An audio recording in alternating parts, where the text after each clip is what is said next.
live from Laurel Hill, Virginia. You're listening to Bethesda Big Train Baseball on the Big Train Baseball Network. Today, your division-leading Bethesda Big Train are on the road to take on the Metro South County Braves. My name is Quincy Bell.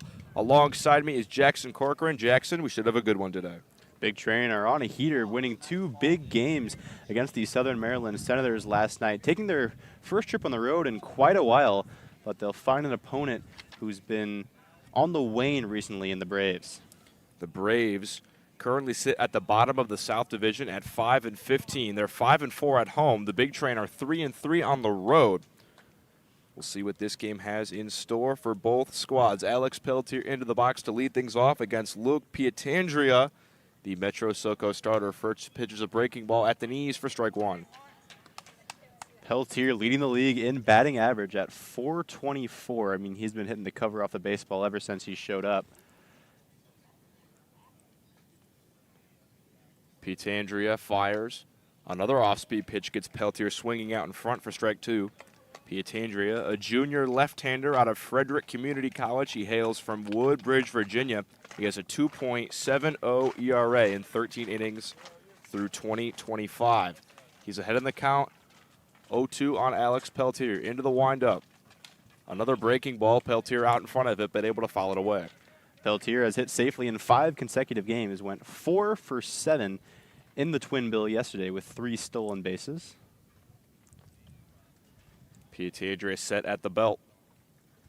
Nods. He has his sign. Into the windup for another 0-2. Peltier out in front of another breaking ball for strike 3. Ball gets away from the catcher, Santangelo. Throw down to first. Not in time. Alex Peltier reaches on a drop third strike to lead off the game. Just blazing speed from Peltier. He finds a way on base even when he's striking out. The South County Braves have struggled in the fielding department. They're tied for 5th in errors with 32 made on the year. Peltier leads off of first. This is an all-grass field except for dirt around the bases and around the plate. Pretty old-fashioned looking field. The dimensions are 318 down the line in right and left, 360 to center and to the gaps. Brennan Wright now in. He'll go lefty on lefty. Here is a ball swung on and hit in the air to right. Going back is Edelman. He makes the catch. Peltier was off and moving on the pitch, and he gets doubled off on first.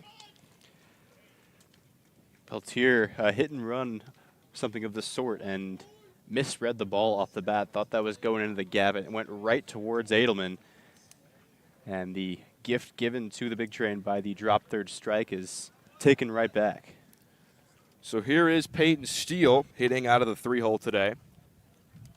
First pitch to him, another off-speed pitch that misses low. The lineup for today will look a little bit different than it normally does. Peltier, Wright, Steele, Wesley, Murphy, Skoronsky, Ott, Panett, and Jacob Hawk. John Martinez and Emilio Gonzalez, 2 FAU Owls, given the day off. Pietandria misses low. He's behind in the count 2-0 to Steele. Steele playing first base today for the first time this year. First time he hasn't played right. He powers one in the air deep towards right, but Edelman back on it again. He makes the catch to retire the side. 1-2-3 go the Big Train. We head to the bottom of the first.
Bottom of the first set to start. No runs for the big train in the top half of the first. It'll be Tyler Brashear who gets today's start. A sophomore out of East Carolina University, hails from Pottstown, Pennsylvania. In 8 innings so far this year, he's posted a 3.38 ERA, 9 strikeouts to 9 walks. He faces the leadoff man, Sam Grube, for the Braves, hitting from the left-handed side. He swings at the first pitch and lines one over to short, but right into the glove of Brennan Wright for the first out. Quick action for the new-look Bethesda defense on the infield. It's Steele at first, Panette at second, Wright at short, and Wesley at third. Nobody at their primary position on the infield, at least for this season. Wright played plenty of shortstop throughout his career. In the outfield, it's Ott, Peltier, and Skoronsky left to right with Hawk behind the dish. Panette and Steele, the right side of the infield. Neither one of them have played those positions so far this year. J.W. Kohlmeyer swings at the first pitch and powers one into left field. Ott has a read on a sky-high fly ball and makes the catch. 2 pitches, 2 outs for Tyler Brashear. You love to see it because back-to-back doubleheaders have meant that the big train have run through pitchers. And if Brashear is able to get a little length in this outing, he has pitched up to 4 1/3 innings this year. Could do a lot of good for an ailing big train bullpen. Nobody on and 2 out for Franklin Gomez Jr. He's been one of the top hitters in all of the Cal Ripken League. He leads the Braves in batting average with a .345 mark. He takes a fastball right down Broadway for strike 1. Also leads the team in on-base percentage, OPS, and runs scored. He's playing center field today. A senior out of Fairleigh Dickinson. Brashear, another fastball at the knees for strike 2. Love to see Tyler Brashear filling the zone here. A long levered righty, comes from a lower slot delivery. Really gets that wing out to the side. It can be tough for right-handed hitters. 0-2 from Brashear, another fastball, this one just above the letters. But not surprised to see Gomez taking early and often. He has 22 bases on balls this year. That is second most in the Cal Ripken League. He's a patient hitter at the dish. He does have a home run on the year as well. 1-2 from Brashear, lined over to second, and it squeaks past the glove of Panette and into right field for a base hit.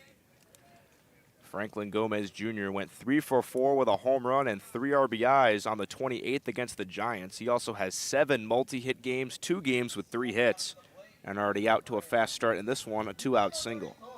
Brashear puts that pitch in a good spot, inside fastball, and Gomez just inside outs it into short right field. No chance for Panette, who is playing near the bag. Gomez also has some speed. He's 5 for 7 on stolen bases this year. Brashear now deals to the cleanup man, Tony DeShara, and he takes a front hip slider for strike 1. But Tyler Brashear just all over the plate right now. It's a very good sign. Out of the stretch for the 0-1, grounded over to third, backhanded by Wesley. He goes to a knee, throw across the diamond, not able to make the scoop is Steele at first. A little trouble for him in his first base start. I think that will be ruled in E5. Yeah, Wesley has a solid arm being a corner outfielder mostly by trade, at least this year. He's a true utility man. He plays all over the diamond, but having to get up off of one knee to make that throw, rushed it a bit, and it short-hopped and handcuffed Peyton Steele. Runners on first and second with 2 out for Charlie Magulik, a two-way player for the Braves. He takes a fastball outside for ball 1. When he does get his chance to hit, he's hitting .263 with 8 RBIs and an .857 OPS. He has been solid at the plate this year. Gomez on second, DeShara on first. Brashear set at the belt. Looks back Gomez at second, now kicks and fires. Swing and a miss out in front of a changeup was Magulik. Count even at 1-1. Despite Brashear's low arm slot, which sometimes helps out opposite-handed hitters, lefties are 0 for 9 against him this year. That includes Grube's ground or line out to start this inning. Brashear's 1-1. Fastball chopped off the facing of the big train dugout along the first base line. 1-2, Brashear. 1 strike away from getting out of this inning with no damage. The righty peers in, comes set at the belt. Looks back the runner at second. Now delivers the 1-2, grounded up the middle and through to center field for a base hit. Rounding third is Gomez Jr. Throw home by Peltier to the plate. Not in time, and it skips away from Hawk to the backstop. Moving up to third is Deshara. Moving up to second is Magulik. And the Braves lead this one 1-0 in the bottom of the first.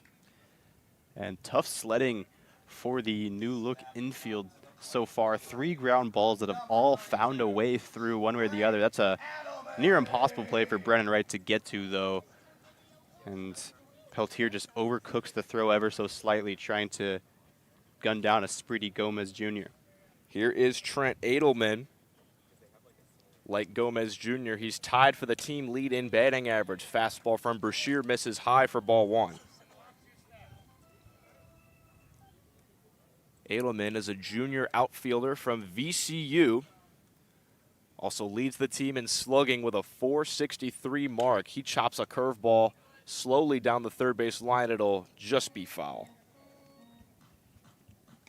Rolling slowly on this all-grass infield, other than just the dirt around the bases. And for a new-look infield, having to deal with a completely different surface might be a challenge as well. 1-1 from Brashear. Edelman lines one deep in the air out towards right field. This ball is going to find the gap and get down. One hops the wall. 2 runs are in. Up to second is Edelman with a stand-up double, and the Braves are all over Tyler Brashear after the 2-out air. They lead this one 3-0. A few unearned runs for the young right-hander. Tough sledding for him. Just need to limit the damage here because the Big Train have proven an ability to come back in games. They have gone down to start the ball game 11 times so far this year, and they are 7-4 when the opponent scores first. Here is Michael Lavanga. He's playing left field today. Comes into this game struggling on the year, only hitting .130. Does have 4 RBIs to go with 4 stolen bases.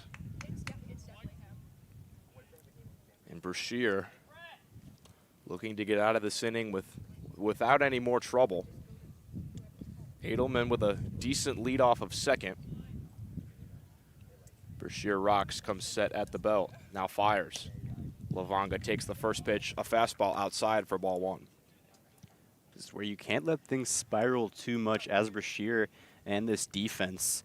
Big Train have come back, but not from too great of leads. Their biggest comeback on the year was from 2 runs down, so 3 not that far different, but got to hold it here. Slider just misses outside to Lavanga. 2-0 the count on today's left fielder. 3 runs already home in the inning. 3 hits as well for the Braves. Brashear's 2-0. Fastball misses outside. 3-0 on Lavanga.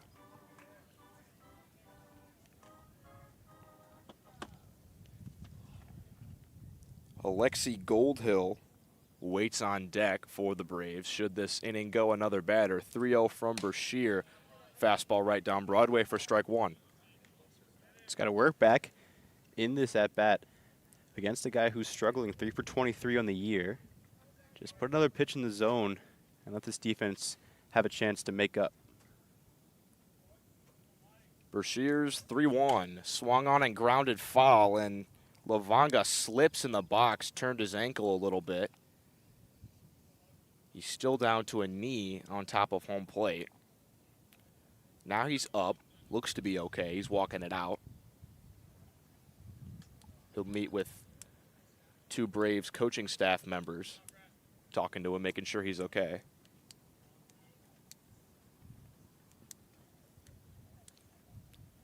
He's motioning towards his right knee.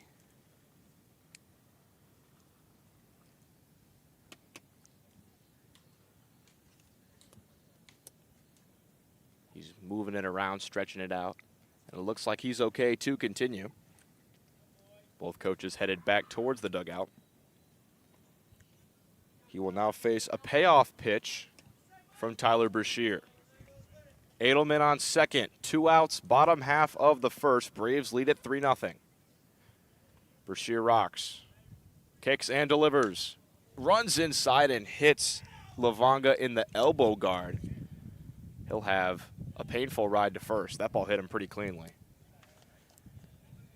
Did a good job working back in that count, Brashear, but then just loses the fastball after the long layoff. For a guy who's been in and out of things this inning, having to stand around and stew for a minute or so can't have been ideal, and it results in another runner on, the 5th in a row. So here is Alexi Goldhill, a senior infielder from Bryant University.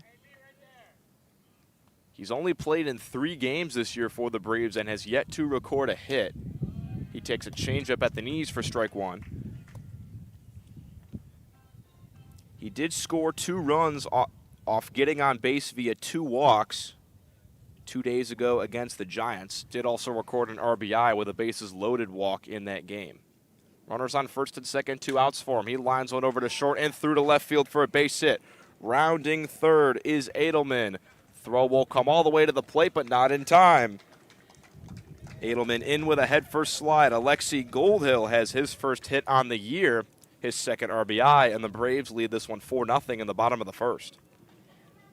Braves have been stinging the ball this inning, and Brashear, filling the zone, is almost coming back to haunt him. He's thrown 2/3 of his pitches for strikes, but has now conceded 4 hits in the frame. He got the first 2 outs of this inning off of 2 pitches, but has yet to record the third, as the 9-hitter will now come up. Ryan Santangelo takes a fastball outside for ball 1. And all of these runs will be unearned due to the Matthew Wesley throwing error with 2 outs. 1-0. Taken high by Santangelo. Except for a 7-run inning against Alexandria 2 days ago, Big Train have allowed just 5 earned runs over the last 27 innings coming into this game. The Braves being able to jump on them like this, all the more impressive. 2-0. Taken high. They had a doubleheader against the league-leading Southern Maryland Senators yesterday. Through 14 innings of that doubleheader, they only gave up 1 run, but already 4 in the bottom half of the first, and the count is 3-0 on Santangelo. Kicking the fire from Brashear. Fastball just below the letters for strike 1.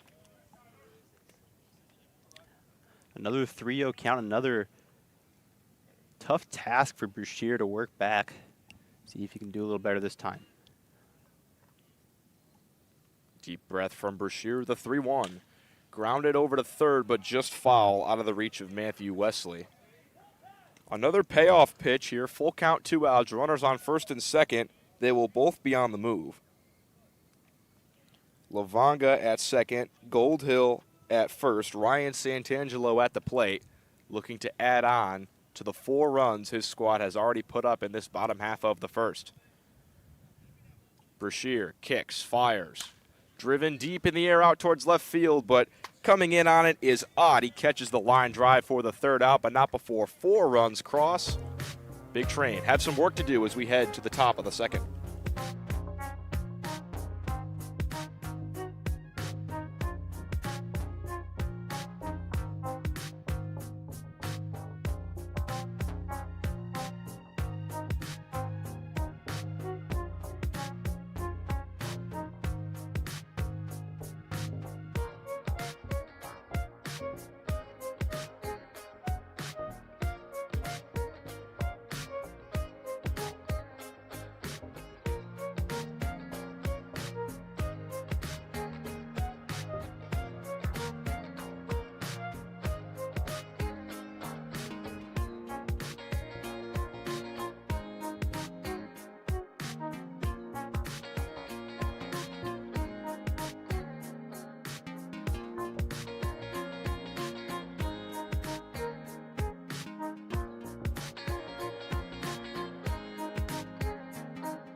Top half of the second here from South County High School. The home squad, the Metro SoCo Braves, lead the Bethesda Big Train 4-0 after one, thanks to 4 unearned runs in the bottom half of the first. The Braves are a completely different team when they play at home as opposed to when they play on the road. 5-4 at home they are, 0-11 on the road. It'll be Matthew Wesley to lead things off in the top half of the second. He takes a changeup just low for ball one. Probably the biggest home road split of any team in the league. They've been very respectable on their home ground. Pietandria's 1-0 lined through into center field for a base hit. Matthew Wesley, a leadoff single and the first hit of the game for the Big Train. The utility player stays scalding hot. In the one game he played yesterday, he went 4 for 4 with a Big Train season high 3 doubles. So here is Dylan Murphy, who has been another player who has been setting the world on fire. He had been switching off catching duties with Jacob Hawk every other day. Today he's the designated hitter getting the start due to his hot bat. He flails at a curveball in the dirt for strike one. But Murphy hitting .414 on the year and actually leads the team in OPS with a 1.081 mark. Wesley leads off of first. 0-1 from Pietandria, bounces in the dirt. Wesley's off of first. He trips on his way back, a head-first slide. He's back in safely. A great recovery by Wesley there. Blew a tire just beyond the cut of that dirt, but then able to find his way to the outer part of the bag, avoid a tag. Did exactly what we were supposed to do in that situation, stayed as far away from the incoming ball as possible, and able to maintain his spot on the base paths. 1-1 to Dylan Murphy. Another curveball. Murphy swings at it for strike two. Pietandria's got good stuff. He's a tough customer on the mound. He has the longest outing of any Cal Ripken League pitcher this year. It was split over 2 days through 8 1/3 innings in a game that was suspended. Made the start through 4 and then through 4 1/3 when the game was resumed. 1-2 to Murphy. Another curveball. Murphy, a third swing and a miss. He's down on strikes. And Murphy, a really hard guy to K up. That is just his second strikeout of the season. And he's hitting .571 in his last 5 games. Pietandria doing very well to set him down here. And Murphy, before his first strikeout, had the most amount of at-bats without a strikeout in the entire Ripken League. Here is Josh Skoronsky. He'll work lefty on lefty against Pietandria. He hits one high in the air, down the right field line, hooking just fair beyond the pole. It's gone for a home run. Josh Skoronsky, his second straight game with a home run. And the Big Train have cut the lead in half. It's 4-2. Big swing by Skoronsky, just hooking it fair. A little short porch down the right field line, just 318 there. But the lefty doing what a lefty can do. He's got a home run swing, and he puts the Big Train back into this ball game. The old motto says, don't miss down and into a left-handed hitter. That's what Pietandria just did. A slider down and into Skoronsky, and he hooks it just fair beyond that pole. Only 318 down the line. It's now 4-2 Braves, and Brett Ott will step in also from the left-handed side. He swings at the first pitch and grounds one up the middle, through for a base hit. There's a mini lefty lane in this Big Train lineup, and we just went through it against a southpaw in Pietandria, and Skoronsky and Ott both picking up well-struck hits. Obviously, Skoronsky going yard, and Ott stings that one up the middle past a quick defender in Groob. Good pieces by both of those lefties with the platoon disadvantage. Now it's Logan Panett who will have a platoon advantage.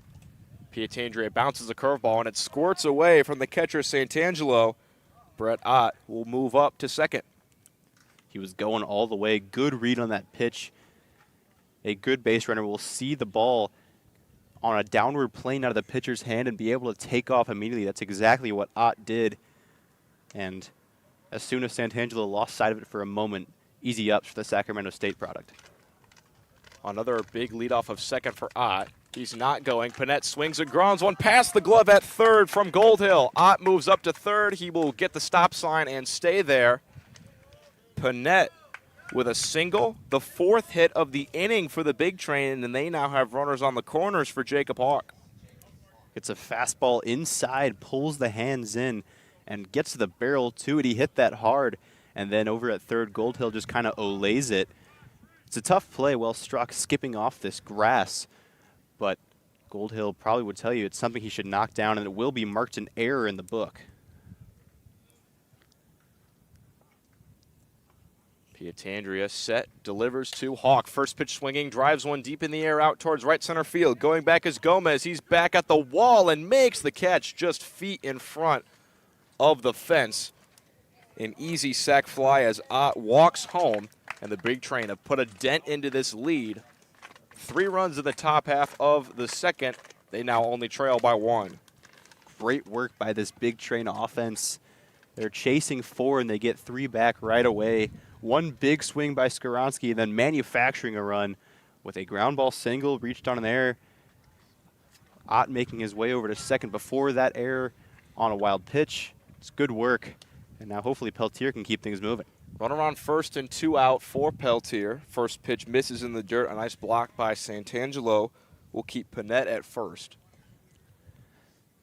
Pietandria, a good arm, but if you can knock him out, this Metro SoCo team has struggled pitching. An 8.03 team ERA, that's worst in the league. Getting to the bullpen could prove fortuitous for the Big Train. 1-0, Pietandria blows a fastball past Peltier. Swing and a miss, count now 1-1 to the ECU leadoff hitter. 16 RBIs on the year for Peltier. Has a runner on first. 1-1. Shows a bunt, gets it down. Pietandria off the mound, spins, throws to first in time to retire Peltier, but not before 3 runs score on 3 hits, 1 error, and 1 runner left on base. The Big Train have cut this lead to 1 as we head to the bottom half of the second.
A big response from the Big Train in the top half of the second. After giving up 4 runs in the bottom of the first, they get 3 back. They only trail by 1 as we head to the bottom half of the second now. Quincy alongside Jackson Corcoran. Top of the order up for the South County Braves after they batted around in the first inning against Tyler Brashear. He's out for a second inning of work.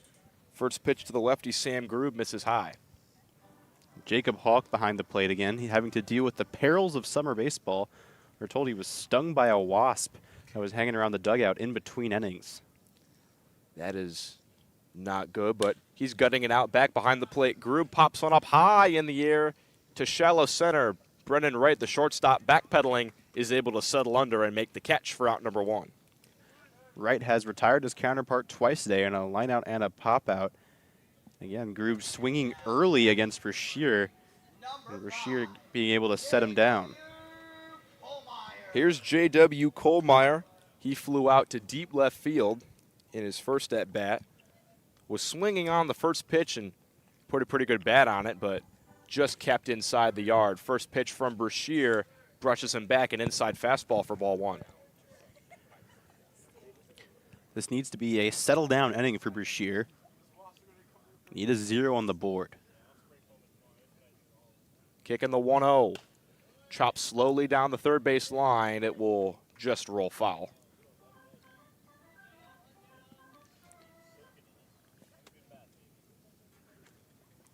Kohlmeyer on the year hitting .235, 2 RBIs, no stolen bases.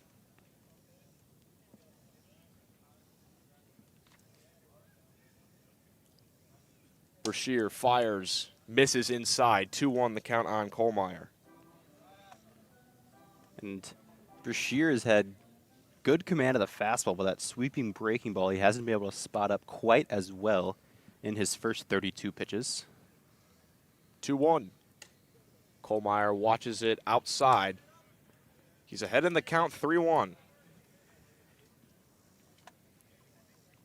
Franklin Gomez Jr. waits on deck. He got the party started after the first 2 outs in the first inning with a single up the middle.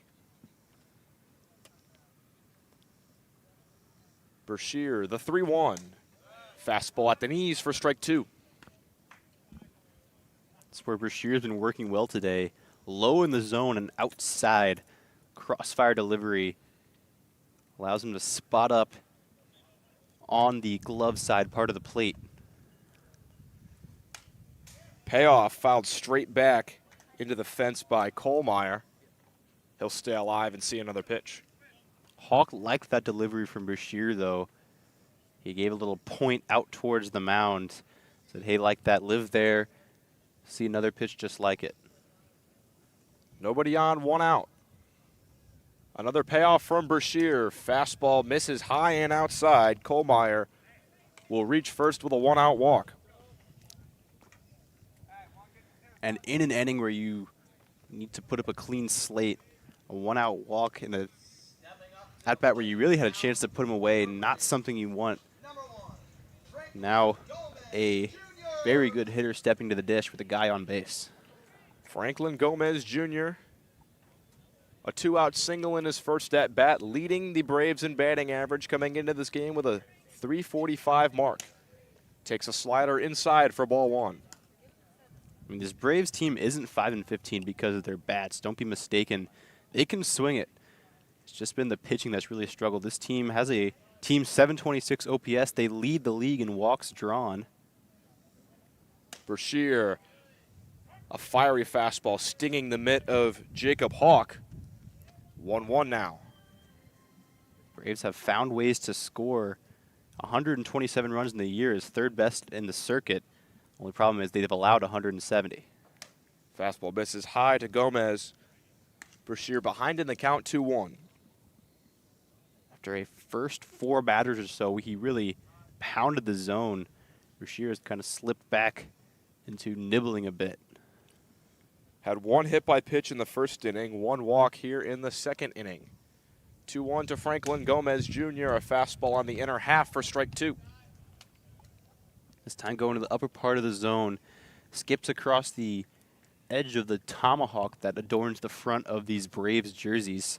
Goes below the lettering and the number. Brashear's 2-2. Fastball low in the zone. Gomez reaches at it and fouls it straight back into the net. A unique jersey look for the Metro SoCo Braves. It's a navy blue top with white piping. Braves is written in script that contains an American flag design, and then below that is a tomahawk design that goes all the way across the stomach. 2-2. Gomez takes a fastball high. The count now full on him. Very patriotic jerseys, I must add. We're only 5 days away from the 4th of July, where the USA will turn 249 years old. Full count, 1 out, runner on first. Brashear, payoff to Gomez, half swing, throw down to second, not in time to get the stealing Kohlmeyer. And Gomez took the pitch low for ball 4, and now he stops halfway down the line. And I believe our umpire says that's strike 3. Yeah, they appealed down to first base. Gomez thought he held, but the first base umpire rings him up, says he went on his checked swing. It was a good toss by Hawk as well. A tough pitch to throw on. It was a sharp breaking ball from Brashear. So Hawk kind of had to go to a knee to receive it, drag it back into the zone, and then get up and throw. Nearly got Kohlmeyer, but Kohlmeyer, a good slide, evades a tag. And we've got now 2 dead. Coach Sal Colangelo asked our umpire something. I wonder if he's thinking if Kohlmeyer should be back at first with the confusion. He was moving on the pitch, so I believe he will stay there. That would be Kohlmeyer's first stolen base on the year if he is allowed to stay there. And now the Braves manager talking to all 3 members of our umpiring crew.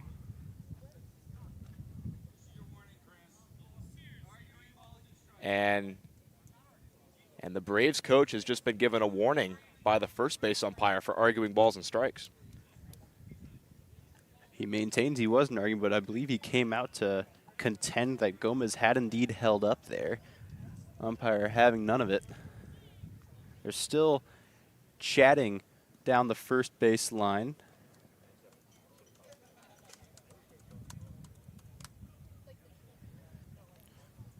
The Braves head coach is Chris Warren. He has just been given a warning. A warning. That one I liked. That one you liked? That one was terrible. I'll take it. I'll take what I can get, I suppose. Runner on second and 2 outs for the cleanup hitter, Tony DeShara. He reached on an error in the first inning, which later spiraled into a 4-run inning for the Braves. After he was able to reach, he has J.W. Kohlmeyer on second. First pitch, a slider on the front hit for strike 1. It's what started this whole mess. Shows baseball really is a game of inches.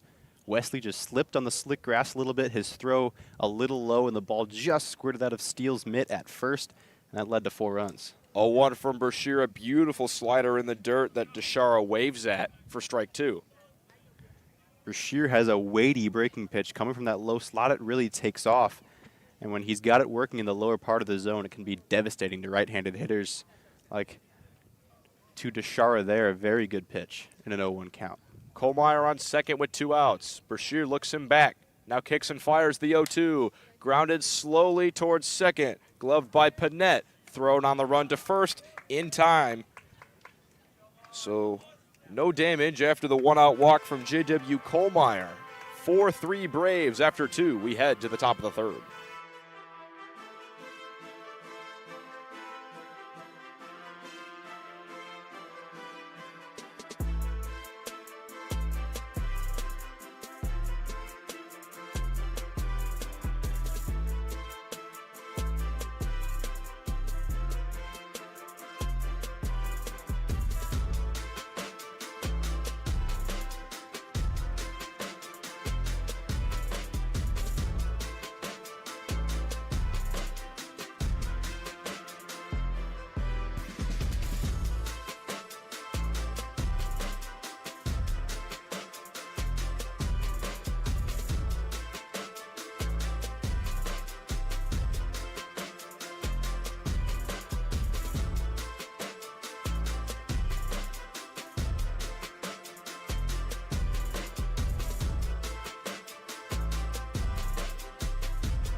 We've played 2 innings here from South County High School in Laurel Hills, Virginia. It's the home squad, the Metro SoCo Braves, that lead the Bethesda Big Train 4-3. But the Big Train have the middle of their order, 2, 3, and 4, to try to get that 1 run back here in the top half of the third. Wright, Steele, and Wesley do up this half. First pitch from Luke Pietandria is a fastball that misses just outside to Brennan Wright. That middle of the order lacking Emilio Gonzalez. Just won Cal Ripken League Hitter of the Week, and his reward is a day off. He's played many games in a row, including 4 games in 2 days. Curveball misses down and away to Brennan Wright. He's ahead in the count 2-0. Brennan Wright hitting out of the 2-hole almost every single day for the Big Train. 2-0. Fastball at the knees for strike 1. He has reached in every single game he has played. The first 19 games of the Big Train season, he has gotten on via either a hit or a walk. 2-1 from Pietandria, swung on and fouled down the third base line and out of play. But if he could get on base today, that would mean the first half of the season, every single game, all 20, Brennan Wright being on base would be a pretty impressive feat if he were to do so. 2-2 from Pietandria, lined up the middle, and a diving catch by Sam Grube over at short. He denies Wright that 20th game on base. Wright just misses the barrel with that swing. Pitch a little inside on him and got it off the hands just a bit, and that hangs it up in the air enough for Grube to get to it. Got a good jump on it, goes to his knees and slides to make the catch. A little shortstop on shortstop crime to get the first out of the third. Peyton Steele now in. Pietandria misses a curveball high and away. Steele flew out to deep right field in his first at-bat. Part of a 1-2-3 inning, the Big Train went down in order in the top half of the first. Steele takes a fastball outside for ball 2. Big Train are 11-2 when Peyton Steele is in the lineup. Just does so much for this team in the middle of the order. 2-0. Curveball misses low and in the dirt. Steele ahead in the count 3-0. And interestingly enough, the Big Train down 4-0 after the first inning, but 3 runs in the second to make this a 1-run game. Steele swinging on 3-0 and hits one high in the air out to right. Going back is Edelman. It's off the top of the wall. Steele on his way towards second. He will stay there with a double, his 8th double on the year, and he now ties Matthew Wesley for the Cal Ripken lead in doubles. Good opposite field swing by Steele. Saw the ball deep and drove it that way. He might get a little ribbing from his teammates at this short field. Do a couple extra push-ups, Peyton, because that ball hits off the wall. But nonetheless, very good swing by Steele in the 3-hole today. And speaking of Matthew Wesley, he now steps in, hitting out of the cleanup spot. Reached on a single back in the second inning. Pietandria kicks and fires. Wesley pops one high in the air behind home plate. This ball will get out of play. Wesley has hits in his last 5 trips to the plate. He is swinging the hottest bat in the Cal Ripken League right now. His OPS is climbing towards 1,000. Sits at .929 coming into this game. Steele shuffling off of second. 0-1. Lined into left field and down for a base hit. Make it 6 straight at-bats for Matthew Wesley. Steele is around third, coming to the plate. He will score standing up. A second single for Matthew Wesley. His first RBI of the game, and the Big Train, from down 4-0 in the first, have knotted things up in the top half of the third. And it's a different look in the 3-4 hole we've seen for most of this year. Usually it's the 2 FAU Owls. They're both getting off days after busy weekends. And then guess what? Peyton Steele goes to the wall, and then Wesley, a pitch at the ankles, a good pitch by Pietandria, but Wesley goes down, gets the barrel to it, and drops into left center field. Speaking of FAU Owls, the third hitter that the Big Train has out of FAU, Dylan Murphy, into the plate. Takes a backdoor slider for strike 1. Aliyah and I were talking yesterday. It's a veritable parliament of Owls on the Big Train roster. That is what a group of Owls are called, if you were wondering, Quincy. Pick off to first. Wesley back standing. There are 4 FAU Owls on this Big Train team. Gonzalez, Martinez, Dylan Murphy, and the lefty starter, Kide Adatui, who is expected to get the start tomorrow against the DC Grays. 0-1 on Dylan Murphy. Swinging a ground ball over to second and through for a base hit. Dylan Murphy, 3 straight games with a hit, moves Wesley up to second, and that ball getting through the right side of the infield. Wesley faked a steal towards second, stopped after a pretty hard jump, but the second baseman, Kohlmeyer, was moving towards the second base bag and was moving the opposite way of where that ball was hit. Just getting the infield moving, getting the infield thinking. Big Train have done that a few times this year. The quasi hit and run doesn't allow Wesley to move to third, but it allows Dylan Murphy to pick up yet another hit. Here is Skoronsky. He took Pietandria deep in his first at bat, hooking a home run just fair down the right field line. He grounds a curveball foul down the first base line.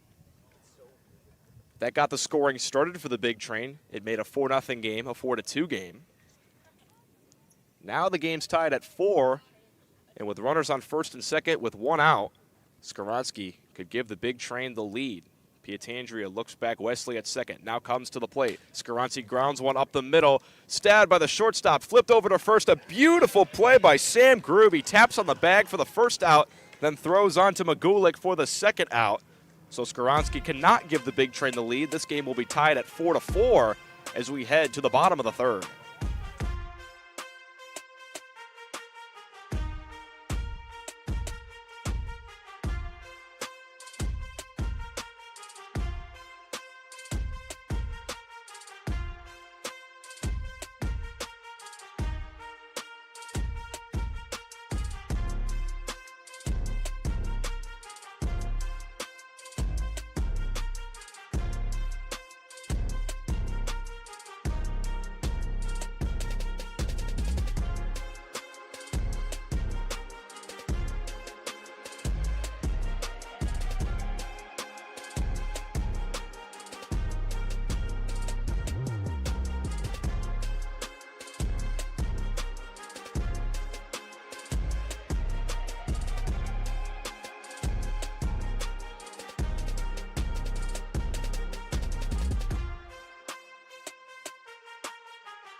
Four to four as we work into the bottom half of the third inning alongside Jackson Corcoran. My name is Quincy Bell. Gibson Hurt on production as always.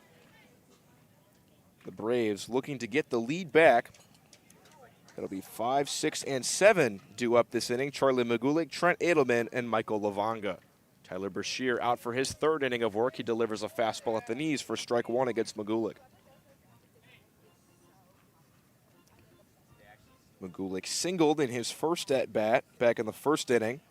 An RBI single, which scored Franklin Gomez Jr. from second. The first run of this game. Brashear misses a fastball in the dirt. 1-1 the count. Brashear had a very nice bounce-back inning in the second frame. Got his first strikeout of the day, hoping to keep the momentum rolling. 1-1, line through the right side for a base hit. Charlie Magulik on for the second time today. A bit of odd positioning from Panette there. He seemed to be quite a bit towards the second base bag against a lefty Magulik. Don't expect him, even if he's positioned in a more pull-heavy spot to get to that ball. It is pretty well through the 3-4 hole, but maybe that's just the angle I'm sitting at. This is Panette's first start at second base on the year. All his other games have come either playing third base or designated hitting. Here is Trent Edelman, who doubled into the gap his first at-bat. Takes a fastball high for ball one against Brashear. Panett came here as a utility player, though. He definitely has experience throughout the infield. 1-0. Fastball outside to Edelman. He's ahead in the count, 2-0. Panett out of UNC Charlotte. Just finished up his freshman campaign there. Brashear taps the foot twice. Now fires a 2-0. Misses high and away to Edelman. 3-0. Quickly to the Braves right fielder. This is a guy that stung a ball back in the first inning, the only extra base hit of the Braves' day. So you don't want to be 3-0 to him. Don't want to give him a cookie here. Here is the 3-0. Fastball right down the middle for strike one. And look to be around the letters, maybe a bit of a gift 3-0 call. But as it so often happens for the Big Train, framed well by Jacob Hawk. He's a plus receiver back there. Has stolen a lot of strikes for Big Train pitchers halfway through this year. Front hip slider just misses inside. And Edelman does eventually earn the walk. There will be runners on first and second with still nobody out for Michael Lavanga.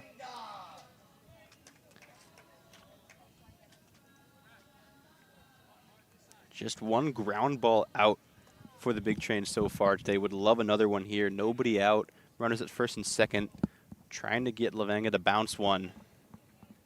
In turn two, Big Train lead the league with 17 twin killings.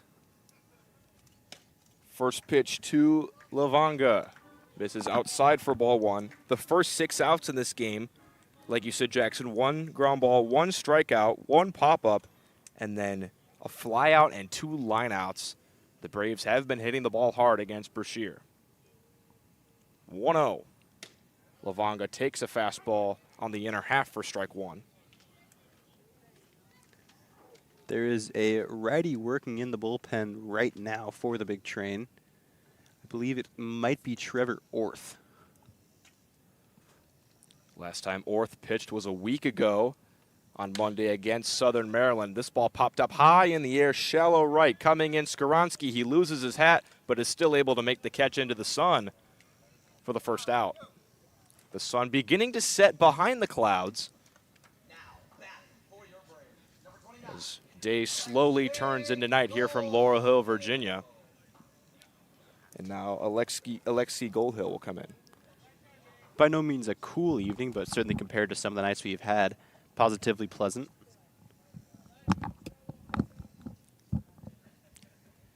Goldhill recorded his first hit of his Cal Ripken season, and now he has his second hit, a line drive into the right center field gap. Coming around from second is Magulik. He will score standing up. Moving up to third is Edelman, and the Braves have the lead back. It's 5-4.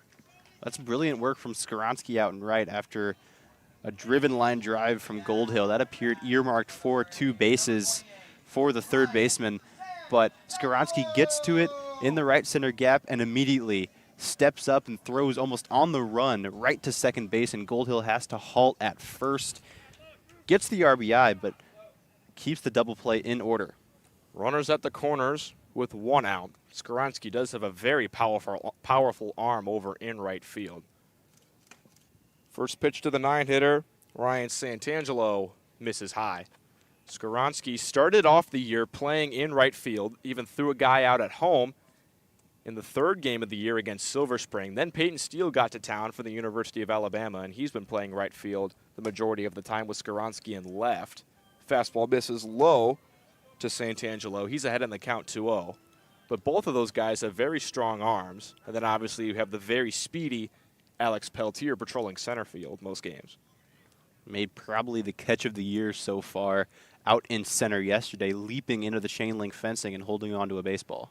2-0, Santangelo takes a front hip slider for strike one, just catching the inner half of the plate. A nice 2-0 pitch from Brashear. See that often. Big Train pitching and Big Train pitching coach Craig Lopez has confidence with breaking balls of this staff when behind in counts. 2-1 misses low. Count is now 3-1 on Santangelo. A walk would load the bases for the top of the order. Not something the Big Train want to see happen. Brashear, gotta think he has to come to the zone here on 3-1. Out of the stretch he fires, runners off for second, swinging in a high fly ball deep in the air to center field. Back goes Ott, and this ball is long gone. Ryan Santangelo sends one out. And the Braves have gotten all 4 of those runs back. They now lead it 8-4. Santangelo picks up his first round tripper of the season. It's a pitch upstairs at the belt, and he just runs into it, hits it a mile high, and it just kept on going. 3-run jack, and opens another 4-run lead for the hosts. They were up 4-0 after the first inning. The Big Train with 3 in the second, 1 in the third, tied this game at 4. But the Braves have gotten all 4 of those runs back, 3 of them thanks to a Ryan Santangelo home run. Here is Sam Grube now. Takes a fastball just outside for ball 1. Still only 1 out in the inning. And those 4 runs that came in the first inning were all unearned to the line of Tyler Brashear. These 4 runs, Jackson, all will be earned. 1-0. Fastball down and away for ball 2. It's not been Tyler Brashear's day today. He started out, thought it might be a good one. 2 pitches, 2 outs. And then the error with 2 outs on Deshara appeared to hurt him a bit. And he's given up some loud contact to this lineup. 2-0. Curveball misses low. He's now behind in the count 3-0 again. It's all the more surprising because entering today, he had allowed an opponent batting average of 111. His issues when they did arise are mostly walk-based, but he had limited contact to the extreme and 7 hits allowed today. 3-0, catches the outer half of the plate for strike 1. Grube, the only guy who has yet to reach base today for the Braves through the first 3 innings. He has lined out to short and popped up to short. 3-1 from Brashear. Driven high in the air, deep towards right field. Going back at Skoronsky. He leaps and he can't get it. This ball one-hops the wall. Grube on his way towards second. He keeps the wheels moving, thinks about third, but will stop at second with a double. And now every single Brave has reached base through the first 3 innings. Grube getting a hold of that one. Pull side power displayed by a lot of these Braves hitters in this game. And that'll do it for Brashear. Head coach Sal Colangelo making his way to the mound. Tyler Brashear's day is over. And it'll be Trevor Orth taking things over out of the pen when we come back on the Big Train Baseball Network.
Tyler Brashear's day is done. After 2 1/3 innings pitched, he gave up 8 hits, 2 walks, 1 strikeout, and at least 4 earned runs to his line, and at least 8 runs total to his line. It'll be Trevor Orth who takes things over in the bottom half of the third with a runner on second and 1 out.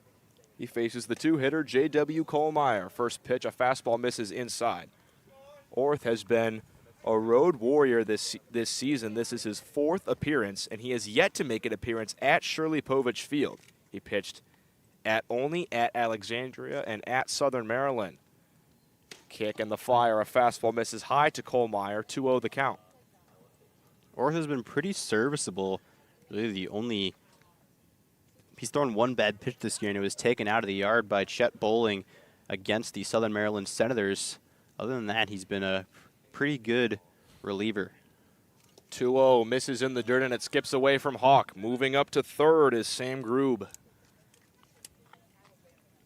Just a pure spike from Trevor Orth. Just lost that one, yanked it into the ground.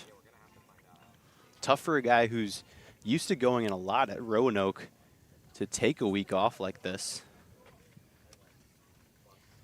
And before his appearance out of the bullpen at Southern Maryland last Monday, it had been 12 days since he had pitched. Fastball misses aside, and it gets away from Hawk again. Grube runs home and scores standing up. Moving up to first is Kohlmeyer on the walk. The Braves lead the Big Train 9-4 in the bottom half of the third. And that's a passed ball. That's something that Hawk has to have.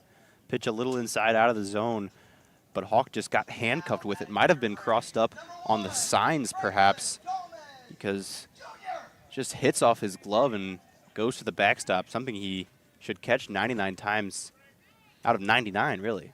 5 runs already home in the inning for the Metro SoCo Braves, and their best hitter, Franklin Gomez Jr., steps in, takes a fastball on the inner half for strike 1. The throw back from Hawk missed Orth, and it skips away from him.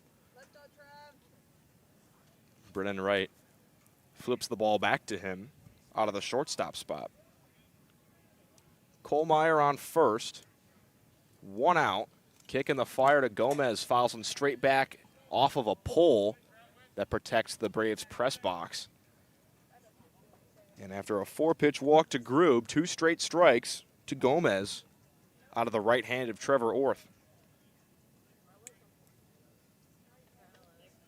A strikeout would be huge, but Gomez not a guy who strikes out too often. He pops one foul straight back behind home plate and out of play again. Orth, an overhand guy, his fastball stays up. It's a pretty true 4-seamer. See if he plays off that fastball. He's gone nothing but heat to Gomez so far. 0-2, Orth comes set, taps the foot twice. Now delivers to Gomez, fastball up and in. Gomez had to lean back to avoid getting hit there. And after some fastballs inside to Gomez, you got to wonder if Orth drops some slow stuff down and away. This is where you have to play off your miss. Now you want to miss in the zone. Start it up and let it drop in. He does go with an off-speed pitch, but it misses low to Gomez. One of the toughest customers at the plate in the Cal Ripken League. He's second in the entire league in walks with 22 of them through the first 20 games the Braves have played. 2-2 now from Orth. Grounded over to third. Wesley over to second for 1. Panette lets it squeak out of his glove, so there will be no outs made on the play.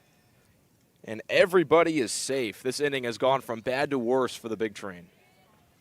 That throw is at the knee of Panette, and he tries to drag it back up and make the transfer all in one motion. Does it too quick. Never really squeezed the baseball, and that's a freebie gifted to the Braves. The second error the Big Train have committed in this game, and now the Braves have batted around for the second time in the first 3 innings. Tony DeShara steps in, takes a fastball on the inner half for strike 1. And still plenty of game left, but a 5-run deficit's bad enough. Can't let this go beyond this point. 0-1 popped up high in the air and out of play behind home plate. Another 0-2 count for Trevor Orth. Was not able to retire Gomez due to the air. Looking for better luck against Ishara. Kick in the fire. Curveball grounded over to short. Right to second for one. Panett this time gets the turn cleanly. A 4-6-3 double play. And the big train finally out of the inning, but not before 5 runs crossed. The Braves lead at 9-4. I'll hand play-by-play duties over to Jackson for the middle innings.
The golden light of our setting sun splays out over an evening sky here in Virginia. Out beyond center field, the last rays of sun dart over forested hills here at South County High School. Brett Ott up to the plate against Luke Pietrangelo. Lefty on lefty. The Braves hurler goes over his head in the windup and delivers a breaking ball in the dirt for ball 1. Yeah, and the 2 back-to-back lefties in this big turn order, Skoronsky and Ott, a home run, a single, and a double play courtesy of those 2. So they have had success against Pietrangelo.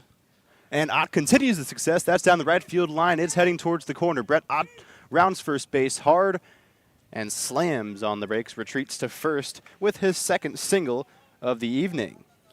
He continues to stay hot, especially against left-handed pitching. I feel like against the worst platoon side for lefties, he's been hitting the ball well. He's dominated righties throughout the season, hitting .400 against them, but is now up to 6 for 18 against lefties as well. That pitch in the dirt, Ott takes off again, and a lot of focus on the base running side goes towards Alex Peltier, but Brett Ott does a really great job on the base paths, Quincy. And that was a great jump, a good secondary lead for him. The ball not far away from the catcher, Santangelo, at all, but a little trouble locating it. Ott sees that immediately, takes off, not even a second thought, and into second standing up. Here's Logan Panett, reached on the air his first time up, pops it into center field. Gomez Jr. camped. Ott tagging, he's taken off. The throw goes into third. It'll be cut off. And Grube's relay nowhere near in time. Ott has to perform some acrobatics to remain on the third base bag. Falls to his back and contorts himself to maintain a grip on the third base bag. And there's a runner 90 feet away for Jacob Hawk. I'll tell you, he's lucky he kept his hand on the base there. I thought for a second there that when Goldhill applied that tag, his hand came off for a little bit, but I think maybe just kept the middle finger on the bag. That was really close. Breaking ball inside to Jacob Hawk. He has 8 RBI on the season, but has not picked one up in his last 5. He's 1 for 15 over those last 5 games. Had a very strong start to the season with the bat, has cooled off a bit as his partner Murphy has heated up.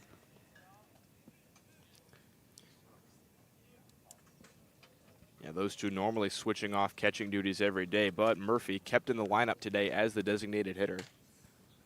Off the cap of Hawk's bat and foul for strike one from Pietrandrea.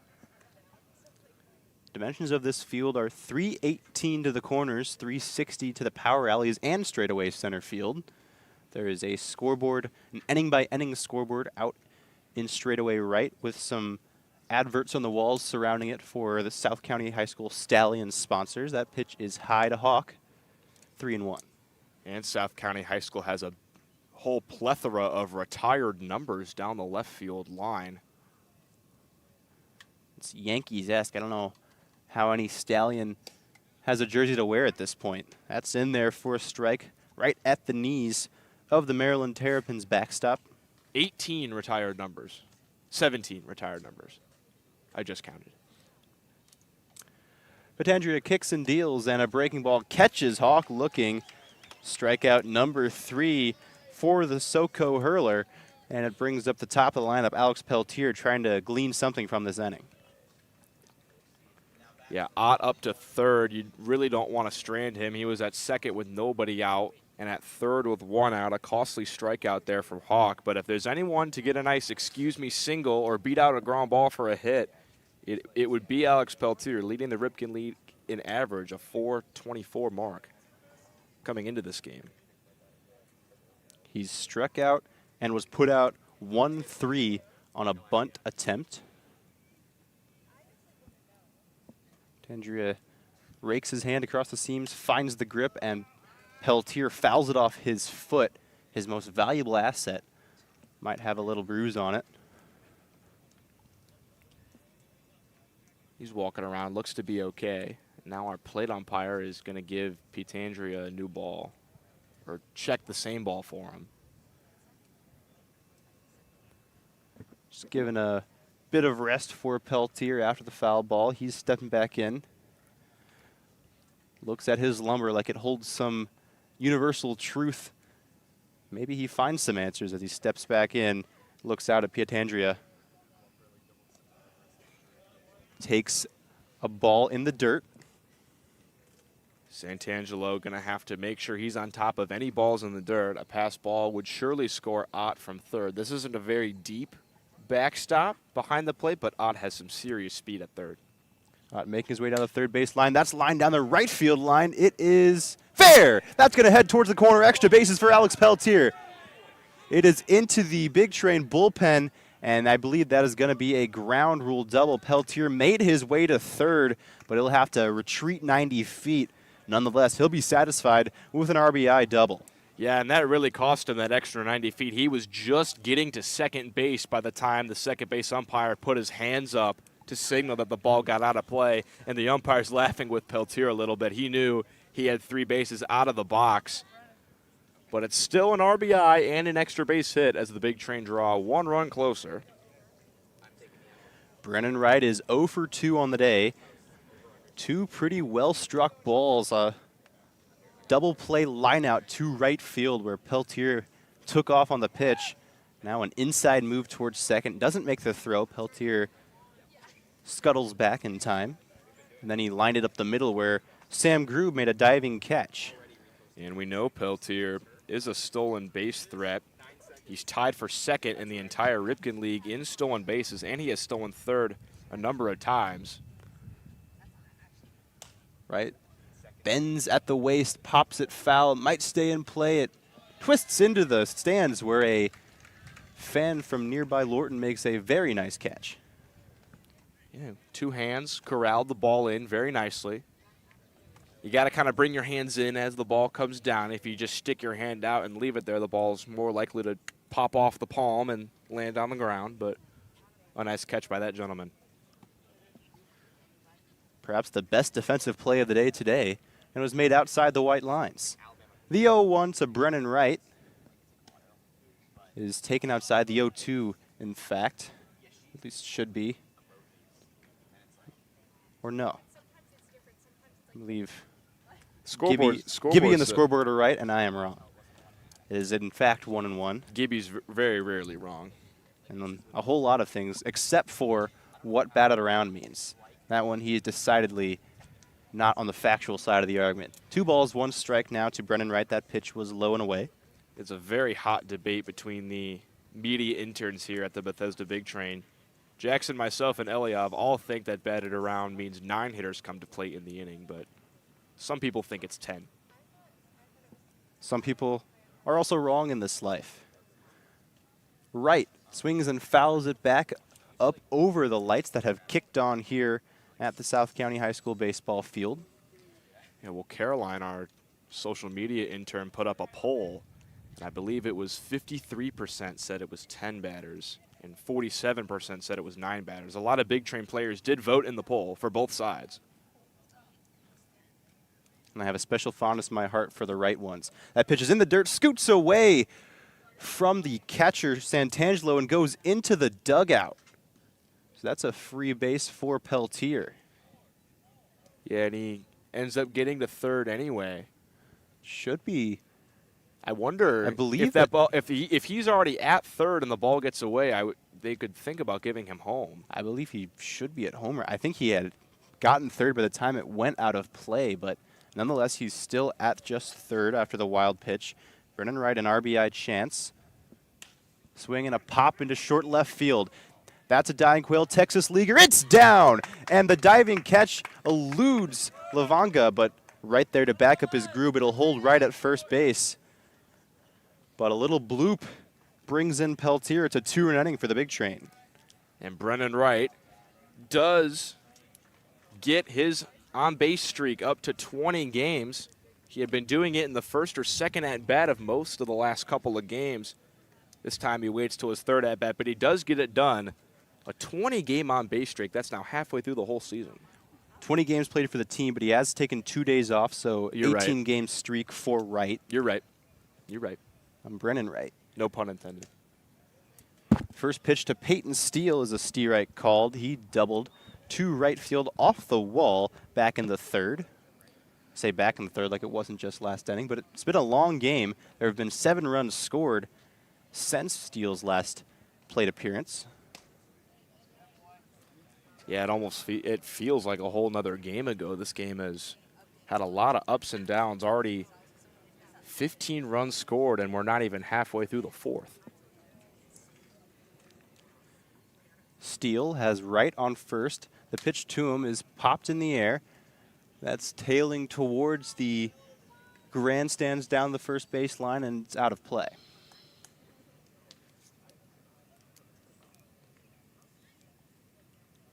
If the Big Train are able to come back tonight, it looks like it may be a good opportunity to expand their lead in the North Division, with the Silver Spring Tacoma Thunderbolts trailing 4-0 to the Southern Maryland Senators. Pitch in the dirt. Peyton Steele holds up, according to our first base umpire. Yeah, Silver Spring sitting a game and a half behind the Big Train atop the North Division. Those two have been battling throughout the whole year, and those two will also play a doubleheader later in the week. So if the Big Train could go up by multiple games, that would be huge. 2 balls, 2 strikes, 2 outs. That pitch is outside. Count is full. But the end of yesterday was the first time that the Big Train have been up by more than a game in the North Division. They're up a game and a half right now. At the end of the day, they were up a game and a half for about 3 hours on the 28th, but then lost the nightcap of the doubleheader, and the Thunderbolts won their night game. Yeah, that's a team that I would consider the polar opposite from the Big Train. The Big Train, the best bats in the Ripken League, sort of middle of the pack pitching-wise. Silver Spring, some of the best pitchers in the entire league, a little bit middle of the pack hitting-wise. It's going to be a battle with them all the way to the end. One of those great bats at the plate right now. He stings it out to right field. That's going back towards the wall. It's off the track. Extra bases for Peyton Steele. He's pulling around second. He'll set down roots there. But all the way from first scores Brennan Wright. He was going with 2 outs, and the Big Train back within 2. And Peyton Steele now leading the entire Ripken League in doubles with his 9th on the year and his 2nd in as many innings. Just took the lead from Matthew Wesley, who will have a chance to tie it back up with this at-bat as he's coming to the plate. But the Big Train, a big response in this inning after giving up 5 in the bottom half of the third. 3 already home in the top half of the fourth. They only trail it by 2, and Wesley's the tying run. And this might be the end of the day for Luke Pietandria. It is. Luke Pietandria makes his exit, an ignoble one, and it'll be a new Braves pitcher when we return on the Big Train Baseball Network.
If you have not already, head to bigtrain.org. There's a new feature story written by our excellent beat writer, Alex Rubinson, on the ebullient, effervescent, and effective left-hander Drew Bellis. It is a piece you all should read, and given that this broadcast is an audio-only medium, we encourage you to do that right now. Do some multitasking on this beautiful summer evening. First pitch to Matthew Wesley from Reed Little is low. Little, the new right-hander, on for the Braves. Yeah, you can also wait for tomorrow where we're going to have Alex join us during the broadcast to talk about his story on Drew Bellis. A fantastic read, I would say. Top drawer piece of sports journalism from Rubinson. That pitch is in the dirt, scoots away again from Santangelo. And over to third base goes Peyton Steele. Matt Wesley now has a 1-1 count and another RBI chance. And an RBI here would cut this lead to 1. 2 runs have scored in the inning for the Big Train, both with 2 outs. Little in a little bit of damage control here, trying to strand that runner on third. He's pitched 7 innings in 6 games this year, good for a 6.42 ERA. Had 3 innings of 1-run ball on the 27th against the Crop Dusters. Young man from Spotsylvania. Brings the glove to his belt, throws to Wesley. High chopper up the middle. Coming in on it and making the throw is Groob.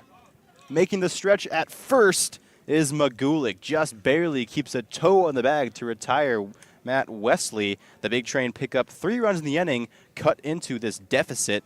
On 4 hits, they strand 1. It's 9-7 after 3.5 in South County.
It's an ironclad clash between these two teams here in Laurel Hills, Virginia. Both sides exchanging broadsides on the open sea. It's 9-7 after just 3.5 innings. Trevor Orth trying to quiet the storm with his first full inning of work against numbers 5, 6, and 7 in the Braves' role. His first pitch to Charlie Magulik is tooled away for a foul ball. We're in a spot where we talked about how badly the Big Train could use a win if Silver Spring were to lose against Southern Maryland, but the Braves sitting pretty far out of a playoff spot with only 20 games left. Only 2 teams do not make the playoffs, but the Giants and Braves both sit well behind the rest of the pack. The Braves need to pick up wins any way they can get them to try to stay in the hunt. Braves looking to start a streak of giant killing as Magulik flies that into center field. 2 steps in, 1 step back, and a catch made by Alex Peltier. These Braves beat the Silver Spring Tacoma Thunderbolts, helping out the Big Train yesterday. In the second game of a doubleheader, they split that twin bill with the T-Bolts, but now trying to take that help right back and hold on to this lead. Here's Trent Edelman facing off against Trevor Orth. Hard ground ball towards Logan Panette. Goes to a knee to field it, and his sidearm throw is right at the chest of Peyton Steele. There's 2 away. 2 quick outs. Now the key has just been getting that third out for the Big Train. Gave up 4 runs after 2 outs in the first inning, and that's something the pitching staff has particularly struggled with throughout this year. With the bottom of the order up for the Braves, Orth needs to attack the zone and make sure this lineup doesn't get to the top. Trevor Orth right back in the zone with a fastball. It's fouled away by Michael Lavonga. He has been hit by a pitch and flown out. Lavonga taking his time back into the box. Orth waiting with bated breath on the mound. He kicks and deals, and it's high. Yeah, Lavonga, a guy who's only hitting 130 on the year coming into this game, was hit by a pitch in the first, flew out in the third. Attack the zone has to be the mindset for Orth right now. And that's a beauty of a breaking ball right at the knees of Lavonga for strike 2. Orth likes the call, heaves out a breath, and here comes the pitch. Strike 3 called. 1, 2, 3 go the Braves in the bottom of the 4th. Good work by Trevor Orth. We'll return to reach the halfway point of this baseball game when we come back on the Big Train Baseball Network.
Leading off this inning, it's Dylan Murphy, one of the Owls in this Big Train roster. He is 1 for 2 with a single in the third and a strikeout swinging in the second. He faces Reed Little on for his first full frame.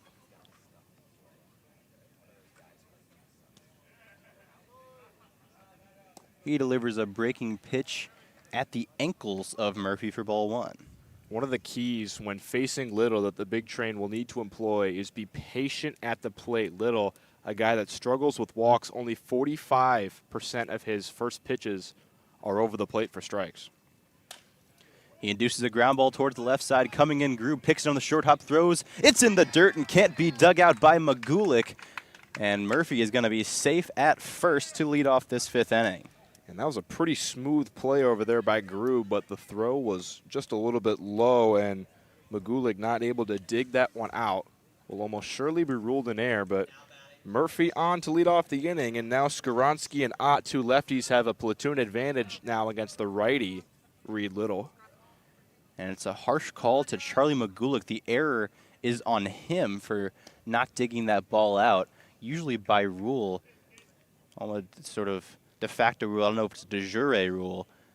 If the ball's in the dirt, the error is usually on the thrower, not the picker. But that time, the error is charged to Charlie Magulik, the 34th miscue by the Metro SoCo Braves defense this year.